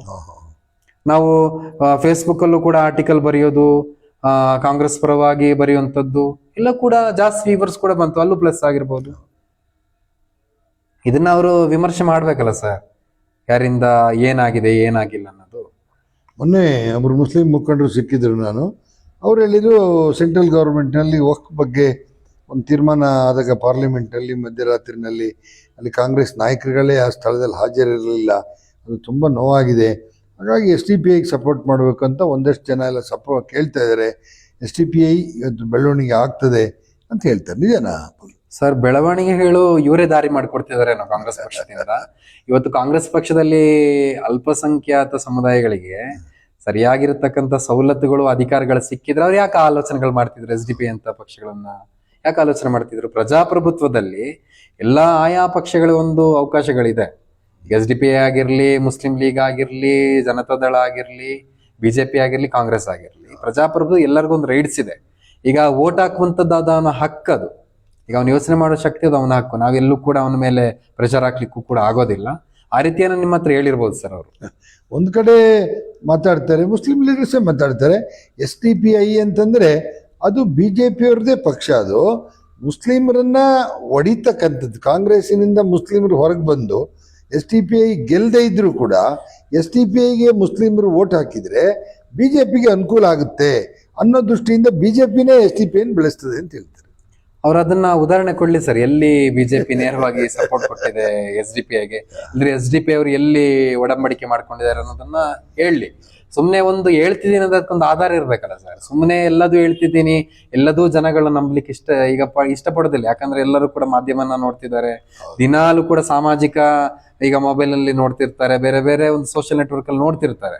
ಎಲ್ಲದೂ ಕೂಡ ಬಾಲಿಶ ಹೇಳಿಕೆ ಕೊಡೋದು ಮೂರ್ಖತನ ಅಂತ ತಿಳ್ಕೊಳ್ತೀನಿ ಸರ್ ನಾನು. ಈಗ ನಾಳೆ ಏನಾದರೂ ಕಾಂಗ್ರೆಸ್ ಪಕ್ಷ ಇನ್ನು ಹುಡುಗ ಬಚ್ಚ 15 ವರ್ಷದಲ್ಲಿ ಇರೋದು ಈ ಹುಡುಗ ಏನು ದೊಡ್ಡ ಸಾಧನೆ, ಭಾಳ ಜನಸಾಗರ ಏನು ಇಲ್ಲ, ಇವ್ರ ಜೊತೆ ಒಂದು ಅಂಗೀಕರಿಸಿಬಿಡೋಣ ಅಂತೇಳಿ ತೀರ್ಮಾನ ಮಾಡಿ ಅಂಗೀಕರಿಸೇ ಬಿಟ್ಟರೆ ನಿಮ್ಮ ಹುದ್ದೆಗಳನ್ನು ನೀವು ಅವತ್ತು ಕಾಂಗ್ರೆಸ್ಸಿನ ಪ್ರಾಥಮಿಕ ಹುದ್ದೆಗೆ ರಾಜೀನಾಮೆ ಕೊಡ್ತೀರಾ? ಆ ರೀತಿ ಅವರು ಯೋಚನೆಗಳು ಮಾಡಿದಾಗ ನಾನು ಕೂಡ ಏನ್ ನಿರ್ಧಾರ ತಗೊಳ್ಬೇಕು ಅದನ್ನು ತಗೊಳ್ತೀನಿ ಸರ್ ನಾನು. ಅಲ್ಲಿ ಏನು ನಿರ್ಧಾರ ಅಲ್ಲ, ರಾಜೀನಾಮೆನ ಕೊಡ್ತೀರಾ? ಓಕೆ, ರಾಜೀನಾಮೆನ ಕೊಡ್ತೀರಾ ಅಥವಾ ಬೇರೆ ಈಗ ಒಂದ್ಸರಿ ರಾಜಕಾರಣ ಮಾಡಿದ ಮೇಲೆ ಸುಮ್ಮನೆ ಇರೋಕ್ಕಾಗಲ್ಲ, ಅವಾಗ ಬೇರೆ ಪಕ್ಷದವ್ರ ಜೊತೆ ಏನಾದ್ರು ಹೋಗೋ ಆಲೋಚನೆ ಇದೆಯಾ ಸರ್? ಆ ರೀತಿ ನಿರ್ಣಯನ ಕಾಂಗ್ರೆಸ್ ಪಕ್ಷ ತಗೊಳ್ತು ಅಂತಂದ್ರೆ, ಆ ರೀತಿ ಯೋಚನೆಗಳು ಅವ್ರಿಗೆ ಬಂತು ಅಂತಂದ್ರೆ ನಾ ಮುಂದಿನ ಯೋಚನೆ ಮಾಡ್ಬೇಕು. ಈಗ ರಾಜಕೀಯದಲ್ಲಿ ಬೆಳಿಬೇಕು ಅಂತಾನೆ ಹಿನ್ನೆಲೆಯನ್ನ ಇಟ್ಕೊಂಡು ಬಂದಂತ ನಾನು. ರಾಜಕೀಯದಲ್ಲಿ ನಮ್ಮನ್ನ ನಿರ್ನಾಮ ಮಾಡ್ತಿದ್ದಾರೆ, ನಮ್ಮ ಹೇಳಿಕೆನ ಸಹಿಸ್ತಿಲ್ಲ ಅಂದಾಗ ಸರ್ ಅಲ್ಲಿ ಇದ್ದು ಪ್ರಯೋಜನ ಏನಿದೆ ಅನ್ನೋದು ನನ್ನ ಪ್ರಶ್ನೆ. ಅಲ್ಲ, ಈಗ ಅಲ್ಲಿ ಕಾಂಗ್ರೆಸ್ನಲ್ಲಿ ಇರಲ್ಲ ನಾನು ಅಂದ್ರೆ ದಳಕ್ಕೆ ಹೋಗೋಣ ಅಂದ್ರೆ ದಳ BJP ಪರ ವಾಲ್ತಾ ಇದೆ ಅಂತ ಅಲ್ಲೂ ಕೂಡ ನೆಲೆ ಇಲ್ದಂಗೆ ಆಗುತ್ತೆ. ಹಾಗಾದ್ರೆ ನೀವು ಯಾವ ಪಕ್ಷದಲ್ಲಿ ರಾಜಕಾರಣ ಮಾಡೋದು ಮುಂದೆ? ನೋಡೋಣ, ಜಾತ್ಯತೀತ ಮನೋಭಾವ ಇರುವಂತ ಪಕ್ಷ ನೋಡೋಣ. ಮುಂದಿನ ಆಲೋಚನೆ ನಾನು ಹೇಳ್ತೀನಿ ಸರ್. ಯಾಕಂದ್ರೆ ಈಗ ಕೂಡ ಪ್ರಾಸ್ತಾವಿಕ ಸದಸ್ಯತ್ವಕ್ಕೆ ನಾನು ರಾಜೀನಾಮೆ ಕೊಟ್ಟಿಲ್ಲ, ನನ್ನ ಹುದ್ದೆಗಳಿಗೆ ರಾಜೀನಾಮೆ ಕೊಟ್ಟಿದ್ದೀನಿ. ಹಾಗಾಗಿ ಆ ಚರ್ಚೆ ನಾನು ಈಗ ಹೇಳಲಿಕ್ಕೆ ಇಷ್ಟಪಡಲ್ಲ. ನೀವು ಯಂಗ್ ಅಂಡ್ ಎನರ್ಜೆಟಿಕ್ ಅಂತ ಹೇಳಿದ್ನಲ್ಲ, ಈಗ ಇರೋದು ನಿಮಗೆ ಶಕ್ತಿ. ಇನ್ನು 40 ವರ್ಷ ರಾಜಕಾರಣ ಮಾಡ್ತಕ್ಕಂಥ ಶಕ್ತಿ ಇರ್ತಕ್ಕಂಥವ್ರು ನೀವೀಗ. ಯಾಕೆ ಹೇಳಿದೆ ಅಂದ್ರೆ ಮೊಟ್ಟಮೊದಲು ನೋಡಿ ರಾಜಕಾರಣಕ್ಕೆ ಬಂದು 40 ವರ್ಷ ಕಳೀತು. ಹಾಗೆ ನಿಮಗೆ ಇನ್ನು 40 ವರ್ಷ ಅದರ ರಾಜಕಾರಣ ಮಾಡ್ತಕ್ಕಂಥ ಒಂದು ಶಕ್ತಿ ಇದೆ. ಒಂದು ಪ್ರಜಾಪ್ರಭುತ್ವದಲ್ಲಿ ಜಾತ್ಯತೀತವಾಗಿ ಬೆಳಿಬೇಕು, ಕುವೆಂಪುರ ತತ್ವಗಳ ಆಧಾರದ ಮೇಲೆ ನೀವೇನು ಬಹಳ ದೊಡ್ಡ ಮೊಹಮ್ಮದ್ ಪೈಗಂಬರರು ಅಂತ ಹೇಳಲಿಲ್ಲ, ಅಥವಾ ಕಾಂಗ್ರೆಸ್ಸು ಇಂದಿರಾ ಗಾಂಧಿ ಇದನ್ನ ಹೇಳಿಲ್ಲ. ನೀವು ಒಂದು ಕುವೆಂಪು ಆಧಾರಿತ ಆ ಥರದ ಒಂದು ಸಮಾಜನ ನೋಡಕ್ಕೆ ನಾನು ಇಷ್ಟಪಡ್ತೀನಿ ಅಂತ ಹೇಳಿದ್ರಿ. ನೀವಾಗಲೂ ಭಾಳ ನಿಮ್ಮ ಏಜಿಗೆ ದೊಡ್ಡ ಮಾತದು. ನೀವು ಅದನ್ನ ಅನುಸರಿಸಿದರೆ ಪಕ್ಷ ಯಾವ್ದಾರಾಗಲಿ, ನಿಮ್ಮ ಪಕ್ಷ ಇಲ್ಲದೇ ಇದ್ರೂ ಕೂಡ ಒಂದು ನಿಮ್ಮ ಮನೆಯಲ್ಲೇ ನಿಮ್ಮ ಫ್ಯಾಮಿಲಿನಲ್ಲಿ ಒಂದು ಖುಷಿಯಾಗಿ ಬದುಕ್ತಕ್ಕಂಥ ಈ ಸಮಾಜದಲ್ಲಿ ನಿಮಗೆ ವ್ಯವಸ್ಥೆ ಆಗುತ್ತೆ. ಓಕೆ, ಈಗ ಮುಂದೆ ಇನ್ನು ಟೈಮ್ ಆಯಿತು ನಮಗೆ. ಹಾಗಾಗಿ ಇವತ್ತು ಅವಿನ್ TV ಸಂದರ್ಶನಕ್ಕೆ ಬಂದ್ರಿ. ಏನು ಅನ್ನಿಸ್ತು ಸರ್ ಅವಿನ್ TV ಬಗ್ಗೆ? ಹಿಂದೇನಾದ್ರು ನೋಡ್ತಾ ಇದ್ದೀರಾ? ಏನು ಅನ್ನಿಸ್ತು ಸರ್? ಅವಿನ್ TV ಸ್ವರಸಂಗಮ ಆಗಿರಲಿ, ಅವಿನ್ TVಯ ಸಂದರ್ಶನಗಳನ್ನ ನಾನು ನೋಡ್ತಾ ಇರ್ತೀನಿ. ನಾನು ಕೂಡ ಪೇಜ್ ಲೈಕ್ ಮಾಡಿದ್ದೀನಿ, ಸಬ್ಸ್ಕ್ರೈಬ್ ಆಗಿದ್ದೀನಿ. ಕೆಲವು ಒಳ್ಳೊಳ್ಳೆ ವಿಚಾರಗಳನ್ನ ನಾನು ಕೂಡ ಶೇರ್ ಮಾಡ್ತೀನಿ, ನನ್ನ ಮುಖಪುಟದಲ್ಲಿ ಶೇರ್ ಮಾಡ್ತಿರ್ತೀನಿ. ಇವತ್ತು ನನಗೆ ಬದ್ರುದ್ದೀನ್ ಮೂಡಿಗೆರೆ ಅನ್ನುವ ಒಂದು ಯುವಕನ ಕಾರ್ಯಕರ್ತನ, ಸಾಮಾಜಿಕ ಕಾರ್ಯಕರ್ತನ ಕರ್ಕೊಂಡ್ಬಂದು ಇವತ್ತು ಇಲ್ಲಿ ಕೂರಿಸಿ ನನಗೆ ಅವಕಾಶ ಕೊಟ್ಟಿದ್ದೀರಾ. ಮತ್ತೆ ಇಂಥ ಅವಕಾಶಗಳು ಇದನ್ನ ನಾವು ಯುಟಿಲೈಸ್ ಮಾಡ್ಕೊಳ್ಬೇಕು. ಸಮಾಜಕ್ಕೆ ನಾವು ಏನ್ ಹೇಳ್ತಿದ್ವಿ ಅನ್ನೋದು ಇನ್ನೇನು ಸಂದೇಶ ಕೊಡುವಂತ ಒಂದು ಕಾರ್ಯಕ್ರಮ. ತುಂಬಾ ಒಳ್ಳೊಳ್ಳೆ ಕಾರ್ಯಕ್ರಮಗಳು ಇದ್ರಲ್ಲಿ ಆಗ್ತದೆ ಸರ್. ಜನ ಮೆಚ್ಚಿರುವಂತ ಕಾರ್ಯಕ್ರಮಗಳಾಗ್ತಿದೆ. ಇದು ನಮಗೆ ಖುಷಿ ಇದೆ ಸರ್. ನಮಗೆ ನಿಮ್ಮ ಮೇಲೆ ಅಪಾರ ಗೌರವ ಇದೆ. ಯಾಕಂದ್ರೆ ಸಣ್ಣದ್ರಿಂದ ನಮ್ಮ ಮಗಲ್ಮಕ್ಕಿ ಗಣೇಶನ್ ಅಂದ್ರೆ ನಾವು ಸಣ್ಣದ್ರಿಂದನೂ ಕೂಡ ನೋಡ್ಕೊಂಡ್ ಬಂದಂಥದ್ದು. ನಮ್ಮ ಶಾಲಾ ಕಾಲೇಜು ಅವತ್ತಿನ ದಿವಸದಿಂದ ನಾವು ಸರ್ ಅಂತ ಮಾತಾಡಿಸ್ತೀವಿ. ಇನ್ಮೇಲೆ ಅಪಾರವಾದಂಥ ಗೌರವ. ನೀವು ನಿಮ್ಮ ಆಶಯಗಳು ಕೂಡ ನಾವು ಇಷ್ಟಪಡ್ತೀವಿ ಸರ್. ಈಗ ಒಂದು ಸಮಾಜ ಸೇವೆ ಮಾಡಬೇಕಾದ್ರೆ, ನಾನು ಯಾರಿಗಾರ ಒಂದು ಸೇವೆ ಮಾಡಬೇಕಾದ್ರೆ, ನನ್ನ ಅಜ್ಜಿ, ನನ್ನ ತಂದೆ ಎಲ್ಲ ಒಂದು ಪಕ್ಷದಲ್ಲಿ ಇದ್ದರು, ಪಕ್ಷದ ಮುಖಾಂತರ ಕೆಲಸ ಮಾಡ್ತಿದ್ವಿ. ಅನೇಕ ಚುನಾವಣೆ ಸಂದರ್ಭದಲ್ಲಿ ಒಂದಷ್ಟು ರ್ಯಾಶ್ ಆಗಿ ಆ ಪಕ್ಷ ಈ ಪಕ್ಷ ಅಂತ ಸ್ನೇಹಿತರ ಜೊತೆನೇ ನೀವು ಜಗಳಾಡಿದ್ದುಂಟು, ಅವ್ರ ಜಗಳಕ್ಕೆ ಬಂದಿದ್ದುಂಟು, ಸಿಟ್ಟಾಗಿದ್ದುಂಟು, ರಾಜಿ ಆಗಿದ್ದುಂಟು. ಆ ನಂತರ ಯಾವುದೇ ಥರದ ಬೇಜಾರಿಲ್ದೇ ಹೊಂದಾಣಿಕೆ ಮಾಡ್ಕೊಂಡು ಇವತ್ತು ಪ್ರೀತಿಯಿಂದ ನಗುಮುಖದಲ್ಲೇ ಇರ್ತೀರಿ, ಯಾವಾಗಲೂ ಪ್ರೀತಿಯಿಂದ ಬದುಕಿದ್ದುಂಟು. ಆದರೆ ಇವತ್ತು ಏನಾದರೂ ಪಕ್ಷ ರಾಜೀನಾಮೆಯನ್ನು ಸ್ವೀಕರಿಸಿಬಿಟ್ರೆ, ನನ್ನ ಒಂದು ಏನು ಗುರಿ ಇತ್ತು ಅದನ್ನು ನಾನು ಪಕ್ಷವನ್ನು ಬಿಟ್ಟು ಹಾಗೇನೆ ಸಾಧಿಸಬಲ್ಲೆ ಅನ್ನೋ ಒಂದು ಛಲ ಇದೆಯಾ ಸರ್? ಸರ್, ಆಕಾಶ ನೋಡ್ಲಿಕ್ಕೆ ನೂಕುನುಗ್ಗಲಲ್ಲ. ನನ್ನ ಮನೆಯಲ್ಲೂ ಕೂತು ಆಕಾಶ ನೋಡಬಹುದು, ಎಲ್ಲೂ ಕೂತು ನೋಡಬಹುದು. ಪ್ರಜಾಪ್ರಭುತ್ವ ವ್ಯವಸ್ಥೆ ನಮ್ಮ ಭಾರತ ದೇಶ. ಇಲ್ಲಿ ಎಲ್ಲದಕ್ಕೂ ಕೂಡ ಅವಕಾಶ ಇದೆ. ಈಗ ನಾನು ಸಾಧಿಸಬೇಕು ಅನ್ನೋದು ನನಗೆ ಆ ಛಲ ಇದೆ, ಸಾಧಿಸ್ತೀನಿ ಅನ್ನೋದು ನನ್ನ ಮನಸ್ಸಿನಲ್ಲಿದೆ. ನಾನು ರಾಜಕೀಯನ ನಾನು ಯಾವ ರೀತಿ ಬೇಕಾದ್ರೆ ಅವಕಾಶಗಳು ಸಿಗುವಂತಲ್ಲಿ ನಾನು ಅದನ್ನ ಮಾಡ್ಬೋದು ಸರ್. ನಾನು ಓಕೆ ಸರ್, ಒಂದು ಇನ್ನೇನು ಮಾತಾಡ್ತೀರಾ ಸರ್? ಇದೆಯಾ? ಇಲ್ಲ ಸರ್, ಏನ್ ಹೇಳೋದಂದ್ರೆ, ಹಿಂದೂಗಳಾಗ್ಲಿ ಮುಸಲ್ಮಾನರುಗಳಾಗ್ಲಿ ಎಲ್ಲರೂ ಕೂಡ ಮಾನವರೇ. ಇಲ್ಲಿ ಒಂದು ಮಾನವ ಧರ್ಮವನ್ನು ನಾವು ಮೊದಲು ಆದ್ಯತೆಯನ್ನು ಕೊಡಬೇಕು. ಈಗ ನಾನು ನನ್ನ ಧರ್ಮವನ್ನ ನನ್ನ ಮಸೀದಿಯಲ್ಲಿ, ನನ್ನ ಮನೆಯಲ್ಲಿ ನಾವು ಪಾಲಿಸಬೇಕು. ಸಮಾಜ ಸುಧಾರಣೆಗೆ ನಾವೆಲ್ಲರೂ ಕೂಡ ಒಗ್ಗಟ್ಟಾಗಿ ಬಾಳಬೇಕು ಅನ್ನೋದೇ ನನ್ನ ಮೂಲ ಆಶಯ. ಈಗ ಸಾರ್ವಜನಿಕ ರಂಗದಲ್ಲಿ ಧರ್ಮದ ಅಗತ್ಯ ಇಲ್ಲ. ಹೌದು ಸರ್, ಹೌದು ಅಲ್ವಾ? ಹೌದು, ಖಂಡಿತ. ನನ್ನ ಧರ್ಮ ಏನಿದ್ರು ನನ್ನ ಧಾರ್ಮಿಕ ಕ್ಷೇತ್ರ ಬಿಟ್ಟರೆ ನನ್ನ ಮನೆ, ಅಲ್ಲಿ ನನ್ನ ಧರ್ಮವನ್ನು ಅನುಸರಿಸಂಥದ್ದು. ಇವತ್ತು ಭಗವದ್ಗೀತೆ ಆಗ್ಲಿ, ಕುರ್ಆನ್ ಆಗ್ಲಿ, ಬೈಬಲ್ ಆಗ್ಲಿ ಯಾವುದು ಕೂಡ ಹಿಂಸೆನ ಯಾರು ಪ್ರತಿಪಾದಿಸೋದಿಲ್ಲ ಸರ್. ಎಲ್ಲರೂ ಕೂಡ ಸಮಾಜದ ಶಾಂತಿನೇ ಬಯಸ್ತಾರೆ. ಎಲ್ಲ ಧರ್ಮದಲ್ಲೂ ಕೂಡ ಶಾಂತಿಯನ್ನೇ ಬಯಸಿರೋದು. ಅದನ್ನ ಧಾರ್ಮಿಕ ಪಂಡಿತರು ಅದನ್ನ ಹೇಳ್ಬೇಕು. ಈಗ ಎಲ್ಲಾದ್ರೂ ಅವಕಾಶ ಸಿಕ್ಕಂತ ಸಂದರ್ಭದಲ್ಲಿ ಧಾರ್ಮಿಕ ಮುಖಂಡರುಗಳು, ಧಾರ್ಮಿಕ ಯಾರು ಪಂಡಿತರುಗಳಿರ್ತಾರೆ ಅದನ್ನ ಹೇಳ್ಬೇಕು. ಧಾರ್ಮಿಕ ವಿಚಾರಗಳು ಹೇಳಿದ್ದು ಕೂಡ ಈ ಸಮಾಜದ ಸುಧಾರಣೆಗೆ ಅದು ಕೂಡ ಒಂದು ಮೂಲ ಸ್ತಂಭನೇ ಸರ್. ಈಗ ನೀವು ಹೇಳಿದ್ರಿ ಭಗವದ್ಗೀತೆ, ಕುರಾನ್, ಬೈಬಲ್ನಲ್ಲಿ ಇದೆಲ್ಲ ಒಳ್ಳೇದೇ ಬರೆದಿದೆ ಅಂತ. 99 ಜನ ಅದನ್ನ ಓದೇ ಇಲ್ಲಲ್ಲ ಸರ್. ಹೇಳ್ತಾರೆ ಧರ್ಮ ನಮ್ದು ಅಂತ ಹೇಳ್ತಾರೆ. ನೀವು ಇಸ್ಲಾಂ ಧರ್ಮವನ್ನ ಪೂರ್ತಿ ಓದ್ದವ್ರು ಯಾರು ಇದಾರ? ಹಿಂದೂ ಧರ್ಮನ ಪೂರ್ತಿ ಓದ್ದವ್ರು ಯಾರು ಇದಾರ? ಆ ಓದ್ದನೇ ಇದು ಈ ತರದ ವ್ಯವಸ್ಥೆಗಳಾಗಿರೋದು. ಅಂದ್ರೆ ಓದಿಲ್ಲ, ಯಾರು ಕೂಡ ಓದಲ್ಲ. ಧಾರ್ಮಿಕ ಪುಸ್ತಕ ಏನಿದೆ ಧರ್ಮದ್ದು ಓದ್ತಾ ಇಲ್ಲ. ನಮ್ಮ ಎಜುಕೇಶನ್ ಏನ್ ಬೇಕು, ಮಾರ್ಕ್ಸ್ ಎಷ್ಟು, ಇದನ್ನು ಓದ್ತಾ ಹೋಗಿ ಇವತ್ತು ಆ ಪುಸ್ತಕಗಳನ್ನ ಓದಿಲ್ಲ. ಅದ್ರಲ್ಲಿ ಬೇಕಾದಷ್ಟು ಇದೆ ಧರ್ಮದ ಬಗ್ಗೆ. ಎಲ್ಲರೂ ಈಗ ಮಾವೀರ ಹೇಳಿರ್ತಕ್ಕಂಥದ್ದಾಗ್ಲಿ, ಬುದ್ಧ ಹೇಳಿರ್ತಕ್ಕಂಥದ್ದಾಗ್ಲಿ ಎಲ್ಲದೂ ಕೂಡ ಇದೆ.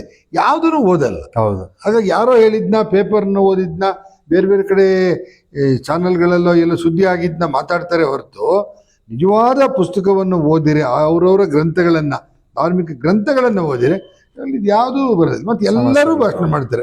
ಒಬ್ಬ ದೊಡ್ಡ ಕೋಮುವಾದಿ ಕೂಡ ಇವತ್ತು ಭಗವದ್ಗೀತೆ, ಕುರಾನು, ಬೈಬಲ್ ಅಂತ ದೊಡ್ಡ ಮಾತಾಡ್ತಾನೆ. ಆದ್ರೆ ಅವನು ಮಾತಾಡೋ ಮಾತೇ ಕೋಮುವಾದ ಆಗಿದೆ. ಭಾಷೆಗಳು ಆ ಥರದ್ದೆಲ್ಲ ಇರುತ್ತೆ. ಹಾಗಾಗಿ ಹಿಂದೆ ಎಲ್ಲ ಗುರುಗಳು ಅಂದ್ರೆ ಅವ್ರು ಹಿಂದೆ ಹೋಗ್ತಿದ್ರು, ಏನೋ ಒಳ್ಳೇದು ಮಾಡ್ತಾರೆ ಗುರುಗಳು, ಒಳ್ಳೆತನ ಇದೆ ಅವರಿಗೆ ಅಂತ. ಇವತ್ತು ಎಲ್ಲರೂ ದಿಕ್ತಪ್ಪಿ ಇರೋದ್ರಿಂದ ಯಾರು ಕೂಡ ಇವತ್ತು ಧಾರ್ಮಿಕ ಗುರುಗಳನ್ನು ನಂಬತಕ್ಕಂಥ ಸ್ಥಿತಿನೇ ಇವತ್ತು ಹೊರಟು ಹೋಗಿದೆ. ಹಾಗಾಗಿ ಅಲ್ವಾ? ಇವತ್ತು ನೋಡಿ, ಏನಾದ್ರು ನೋಡೋದು ಅಂತೇಳಿ ಇದ್ರೆ ಒಂದಷ್ಟು ನೋಡ್ತಾರೆ, ಕೇಳೋದು ಅಂತಿಲ್ಲ. ಕೇಳೋದೊಂದು ಸ್ವಲ್ಪ ಪರವಾಗಿಲ್ಲ, ಓದೋದು ಗಿದೋದಿಲ್ಲ. ನಾನು ಹೇಳ್ತೇನೆ ವೀಕ್ಷಕರೇ, ಇನ್ನು ಮುಂದೆ ಆದರೂ ನೀವು ಒಳ್ಳೆ ಜೀವನ ಮಾಡಬೇಕು, ನಾನು ಒಂದು ಮಾನವೀಯ ದೃಷ್ಟಿನ, ಮಾನವೀಯತೆಯನ್ನು ಬೆಳೆಸ್ಕೊಬೇಕು ಅಂತಂದರೆ ಒಂದಷ್ಟು ಭಾಷಣಗಳನ್ನು ಕೇಳಿ, ಒಂದಷ್ಟು ಒಳ್ಳೊಳ್ಳೆ ಚಿತ್ರಗಳನ್ನ, ಚಲನಚಿತ್ರಗಳನ್ನು ನೋಡಿ ಮನುಷ್ಯನಿಗೆ ಅಗತ್ಯವಾಗಿರೋಂಥದ್ದನ್ನ ಅದು ಬಿಟ್ಟು ಇನ್ನು ನಿಮ್ಗೆ ಹೇಳೋಕ್ಕೆ ಯಾರೂ ಬರಲ್ಲ. ಈಗ ನೀವು ಮುಸಲ್ಮಾನರಿಗೂ ಅಷ್ಟೇ, ಇನ್ನು ಮೊಹಮ್ಮದ್ ಪೈಗಂಬರ್ ನಂತರ ಇನ್ನೊಬ್ರು ಹುಟ್ಟೋದು ಇಲ್ಲ, ಬರೋದು ಇಲ್ಲ. ಆಯ್ತು, ಅವ್ರು ಬಂದಾಯ್ತು, ಹೋಗಾಯ್ತು. ಇನ್ನು ಮೊಹಮ್ಮದ್ ಪೈಗಂಬರರ ಬಗ್ಗೆ ಅವ್ರಿಗೆ ಏನು ಹೇಳಿದ್ರು ಅಂತೇಳಿ ಧಾರ್ಮಿಕ ಗುರುಗಳನ್ನ ಕೇಳಿ ತಿಳ್ಕೊಳ್ತಕ್ಕಂಥದ್ದು, ಇಲ್ಲ ಕುರಾನನ್ನ ಓದ್ತಕ್ಕಂಥ ಅಷ್ಟೇ ದಾರಿ ಇರೋಂಥದ್ದು. ಎಲ್ಲ ಧರ್ಮದವರಿಗೂ ನಾನು ಹೇಳೋದು, ನಿಮ್ಮ ಏನು ಪವಿತ್ರ ಗ್ರಂಥ ಇದೆ ಅದನ್ನು ಓದೋದನ್ನ ಕಲೀರಿ ಫಸ್ಟು. ಆ ನಂತರ ಒಂದಷ್ಟು ಏನು ನಡವಳಿಕೆಗಳನ್ನು ಬದಲಾವಣೆ ಮಾಡ್ಕೊಳ್ಳೋದಕ್ಕಿಂತ ಮುಖಾಂತರ ಅಂತೇಳಿ ಎಲ್ಲದನ್ನೂ ಓದಿ ತಿಳ್ಕೊಬೇಕು ಅಂತಿಲ್ಲ. ನನ್ನ ತಾಯಿ ನನಗೆ ಹೇಳ್ತಾ ಇದ್ರು, ನೋಡು ಮಗನೇ, ಸುಳ್ಳು ಹೇಳಬೇಡ, ಮೋಸ ಮಾಡಬೇಡ, ಕುಡಿಬೇಡ, ಸ್ಮೋಕ್ ಮಾಡಬೇಡ ಅಂತೆಲ್ಲ ಹೇಳ್ತಾ ಬಂದರು. ನನ್ನ ತಾಯಿಗೆ ಯಾರು ಹೇಳ್ಕೊಟ್ರು? ನನ್ನ ತಾಯಿಯ ತಾಯಿ ಹೇಳಿದ್ರು. ಅಜ್ಜಿಗೆ ಯಾರು ಹೇಳ್ಕೊಟ್ಟಿದ್ರು? ಅವ್ರ ತಾಯಿ ಅವ್ರ ತಾಯಿ ಟೋಟಲಿ ಒಂದು ಯಾರು ನಡ್ಸ್ಕೊಂಡ್ ಬಂದ್ರು. ಅದನ್ನ ಭಗವಂತನೇ ನೋಡಿ, ಹಂಗೆ ಒಬ್ಬರಿಂದೊಬ್ಬರು ಬಾಯಿಂದ ಬಾಯಿಗೆ ಬಂದಂಥದ್ದು. ಇವತ್ತು ಕೊನೆಯಲ್ಲಿ ನಮಗೆ ದೇವತೆ ಕಂಡು ಒಂದು ಒಳ್ಳೆ ವಿಚಾರ ಸಿಕ್ಕದು ತಾಯಿಯಿಂದ ಅಲ್ವಾ? ಸುಳ್ಳು ಹೇಳ್ಬೇಡ ಮಗನೇ, ಮೋಸ ಮಾಡಬೇಡ ಅಂತ. ಹಾಗಾಗಿ ತಾಯಿಗೆ ಹೇಳ್ಕೊಟ್ಟಾರ. ಹಾಗೇನೆ ಎಲ್ಲದೂ ಕೂಡ ಅಷ್ಟೇ, ಒಬ್ಬರಿಂದ ಒಬ್ಬರಿಗೆ ಬಂದಂಥದ್ದು. ಭಗವದ್ಗೀತೆ ಇರಲಿ, ಕುರಾನ್ ಇರಲಿ, ಬೈಬಲ್ ಇರಲಿ, ಅದನ್ನ ಎಲ್ಲರೂ ಓದಕ್ಕಾಗಲ್ಲ. ನಾನು ಹೇಳಿದ್ನಲ್ಲಿ ಓದಕ್ಕೆ ಸಾಧ್ಯ ಇಲ್ಲ, ಓದಿಲ್ಲ. ಆದರೆ ಅದು ತಾಯಿಯ ಮೂಲಕ ಅಥವಾ ತಂದೆ ಮೂಲಕ ಅದು ಬರುತ್ತೆ. ಯಾಕೆ ಬರುತ್ತೆ ಅಂದರೆ ಅವ್ರು ಪಾಲನೆ ಮಾಡ್ತಾ ಇರ್ತಾರೆ, ಹಾಗಾಗಿ ಬರುತ್ತೆ. ಖಂಡಿತ ಸರ್, ಖಂಡಿತ ಒಳ್ಳೆ ಮಾತು. ಓಕೆ ಸರ್, ಈಗ ನಿಮ್ಮ ಒಂದು ಜೀವನದಲ್ಲಿ ಭಾಳ ಬೇಗ ಒಂದು ಉನ್ನತ ಸ್ಥಾನ ಪಕ್ಷದಲ್ಲೂ ಕೂಡ ಕೊಟ್ಟಿದೆ ಗುರುಸಿ. ಕಾಂಗ್ರೆಸ್ ಅಂತಂದ್ರೆ ಒಂದು ಸಮುದ್ರ ಇದ್ದಂಗೆ, ಸುಲಭ ಅಲ್ಲ. ಬೇಕಾದಷ್ಟು ಜನ ಇದ್ದಾರೆ, ಅದರಲ್ಲೂ ಪ್ರಾಮಾಣಿಕತನಗ ಯಂಗ್ಸ್ಟರ್ ಇದ್ದಾನೆ, ಒಂದಷ್ಟು ವಿದ್ಯಾವಂತ, ಚುರುಕುತನದಲ್ಲಿ ಮಾತಾಡ್ತಾರೆ, ಸ್ನೇಹಜೀವಿ. ಎಂಥದೇ ಸಂದರ್ಭದಲ್ಲಾದರೂ ಕೂಡ ಪಕ್ಷವನ್ನು ಬಿಟ್ಟು ಬೇರೆ ಮಾತಾಡಲ್ಲ. ಪಕ್ಷದ ಬಗ್ಗೆ ಒಂದಷ್ಟು ವಿಚಾರಗಳನ್ನು, ಪಕ್ಷದ ಸಿದ್ಧಾಂತಗಳನ್ನು, ಪಕ್ಷ ಏನು 75 ವರ್ಷ ಸ್ವಾತಂತ್ರ್ಯ ಬಂದ ನಂತರದ ಇಲ್ಲಿವರೆಗೆ ಒಂದಷ್ಟು ವಿಚಾರನ ತಿಳ್ಕೊಂಡಿದ್ದಾರೆ ಅಂತ ನಿಮಗೆ ಪಕ್ಷನೂ ಕೂಡ ಗೌರವ ಕೊಟ್ಟಿದೆ, ಮುಂದೆನೂ ಗೌರವ ಕೊಡುತ್ತೆ ಅನ್ಕೊಳ್ಳೋಣ ಸರ್. ನೋಡೋಣ, ನಿರೀಕ್ಷೆಯಲ್ಲಿ ನೋಡೋಣ. ಓಕೆ ಸರ್, ಇಷ್ಟೊತ್ತು ನಮ್ಮ ಜೊತೆ ನಮ್ಮ ಸ್ಟುಡಿಯೋಕ್ಕೆ ಬಂದು ಮಾತನಾಡಿದ್ರಿ, ಇನ್ನೂ ಅವಕಾಶ ಹೇಳಿದ್ರಿ, ಪ್ರಥಮವಾಗಿ ಎದುರಿಸ್ತಾ ಇರೋದು ನಾನು ಅಂತೇಳಿ. ಆಗಲಿ, ಅದೇ ಇದು ಮೊದಲನೇ ಮೆಟ್ಲು. ಅತಿ ಶೀಘ್ರದಲ್ಲಿ ನಿಮಗೆ ಮುಂದೆ ಇದೆ ಮೆಟ್ಲುಗಳು ಬೇಕಾದಷ್ಟು ಇದೆ. ಆ ಮೆಟ್ಲುಗಳನ್ನ ಹತ್ತಿ ಹೋಗಲಿ. ಒಳ್ಳೆಯ ಒಂದು ಮಾರ್ಗದರ್ಶನಕ್ಕೆ, ಏನು ಈ ಜಾತಿ ಧರ್ಮದ ಕಲಾಗಳಿದೆಯಲ್ಲ, ಅದರ ಮಧ್ಯೆ ನಿಂತು ನೀವು ಒಂದಷ್ಟು ಸಾಮಾಜಿಕ ಬದ್ಧತೆ, ನ್ಯಾಯ, ಪ್ರೀತಿ, ವಿಶ್ವಾಸವನ್ನು ಗಳಿಸುವಲ್ಲಿ ನಿಮ್ಮ ಸಮಯ ಅದಕ್ಕೆ ವ್ಯರ್ಥ ಆಗಲಿ ಅಂತ ಹೇಳ್ತಾ ಈ ಸಂದರ್ಶನವನ್ನು ಇಲ್ಲಿ ಮುಗಿಸ್ತಾ ಇದ್ದೀನಿ. ಹೋಗಿ ಬರ್ತೀನಿ. ನಾನು ನಿಮ್ಮ ಪ್ರೀತಿಯ ಮಗಲ್ಮಕ್ಕಿ ಗಣೇಶ್. ನಮಸ್ಕಾರ. ಧನ್ಯವಾದ.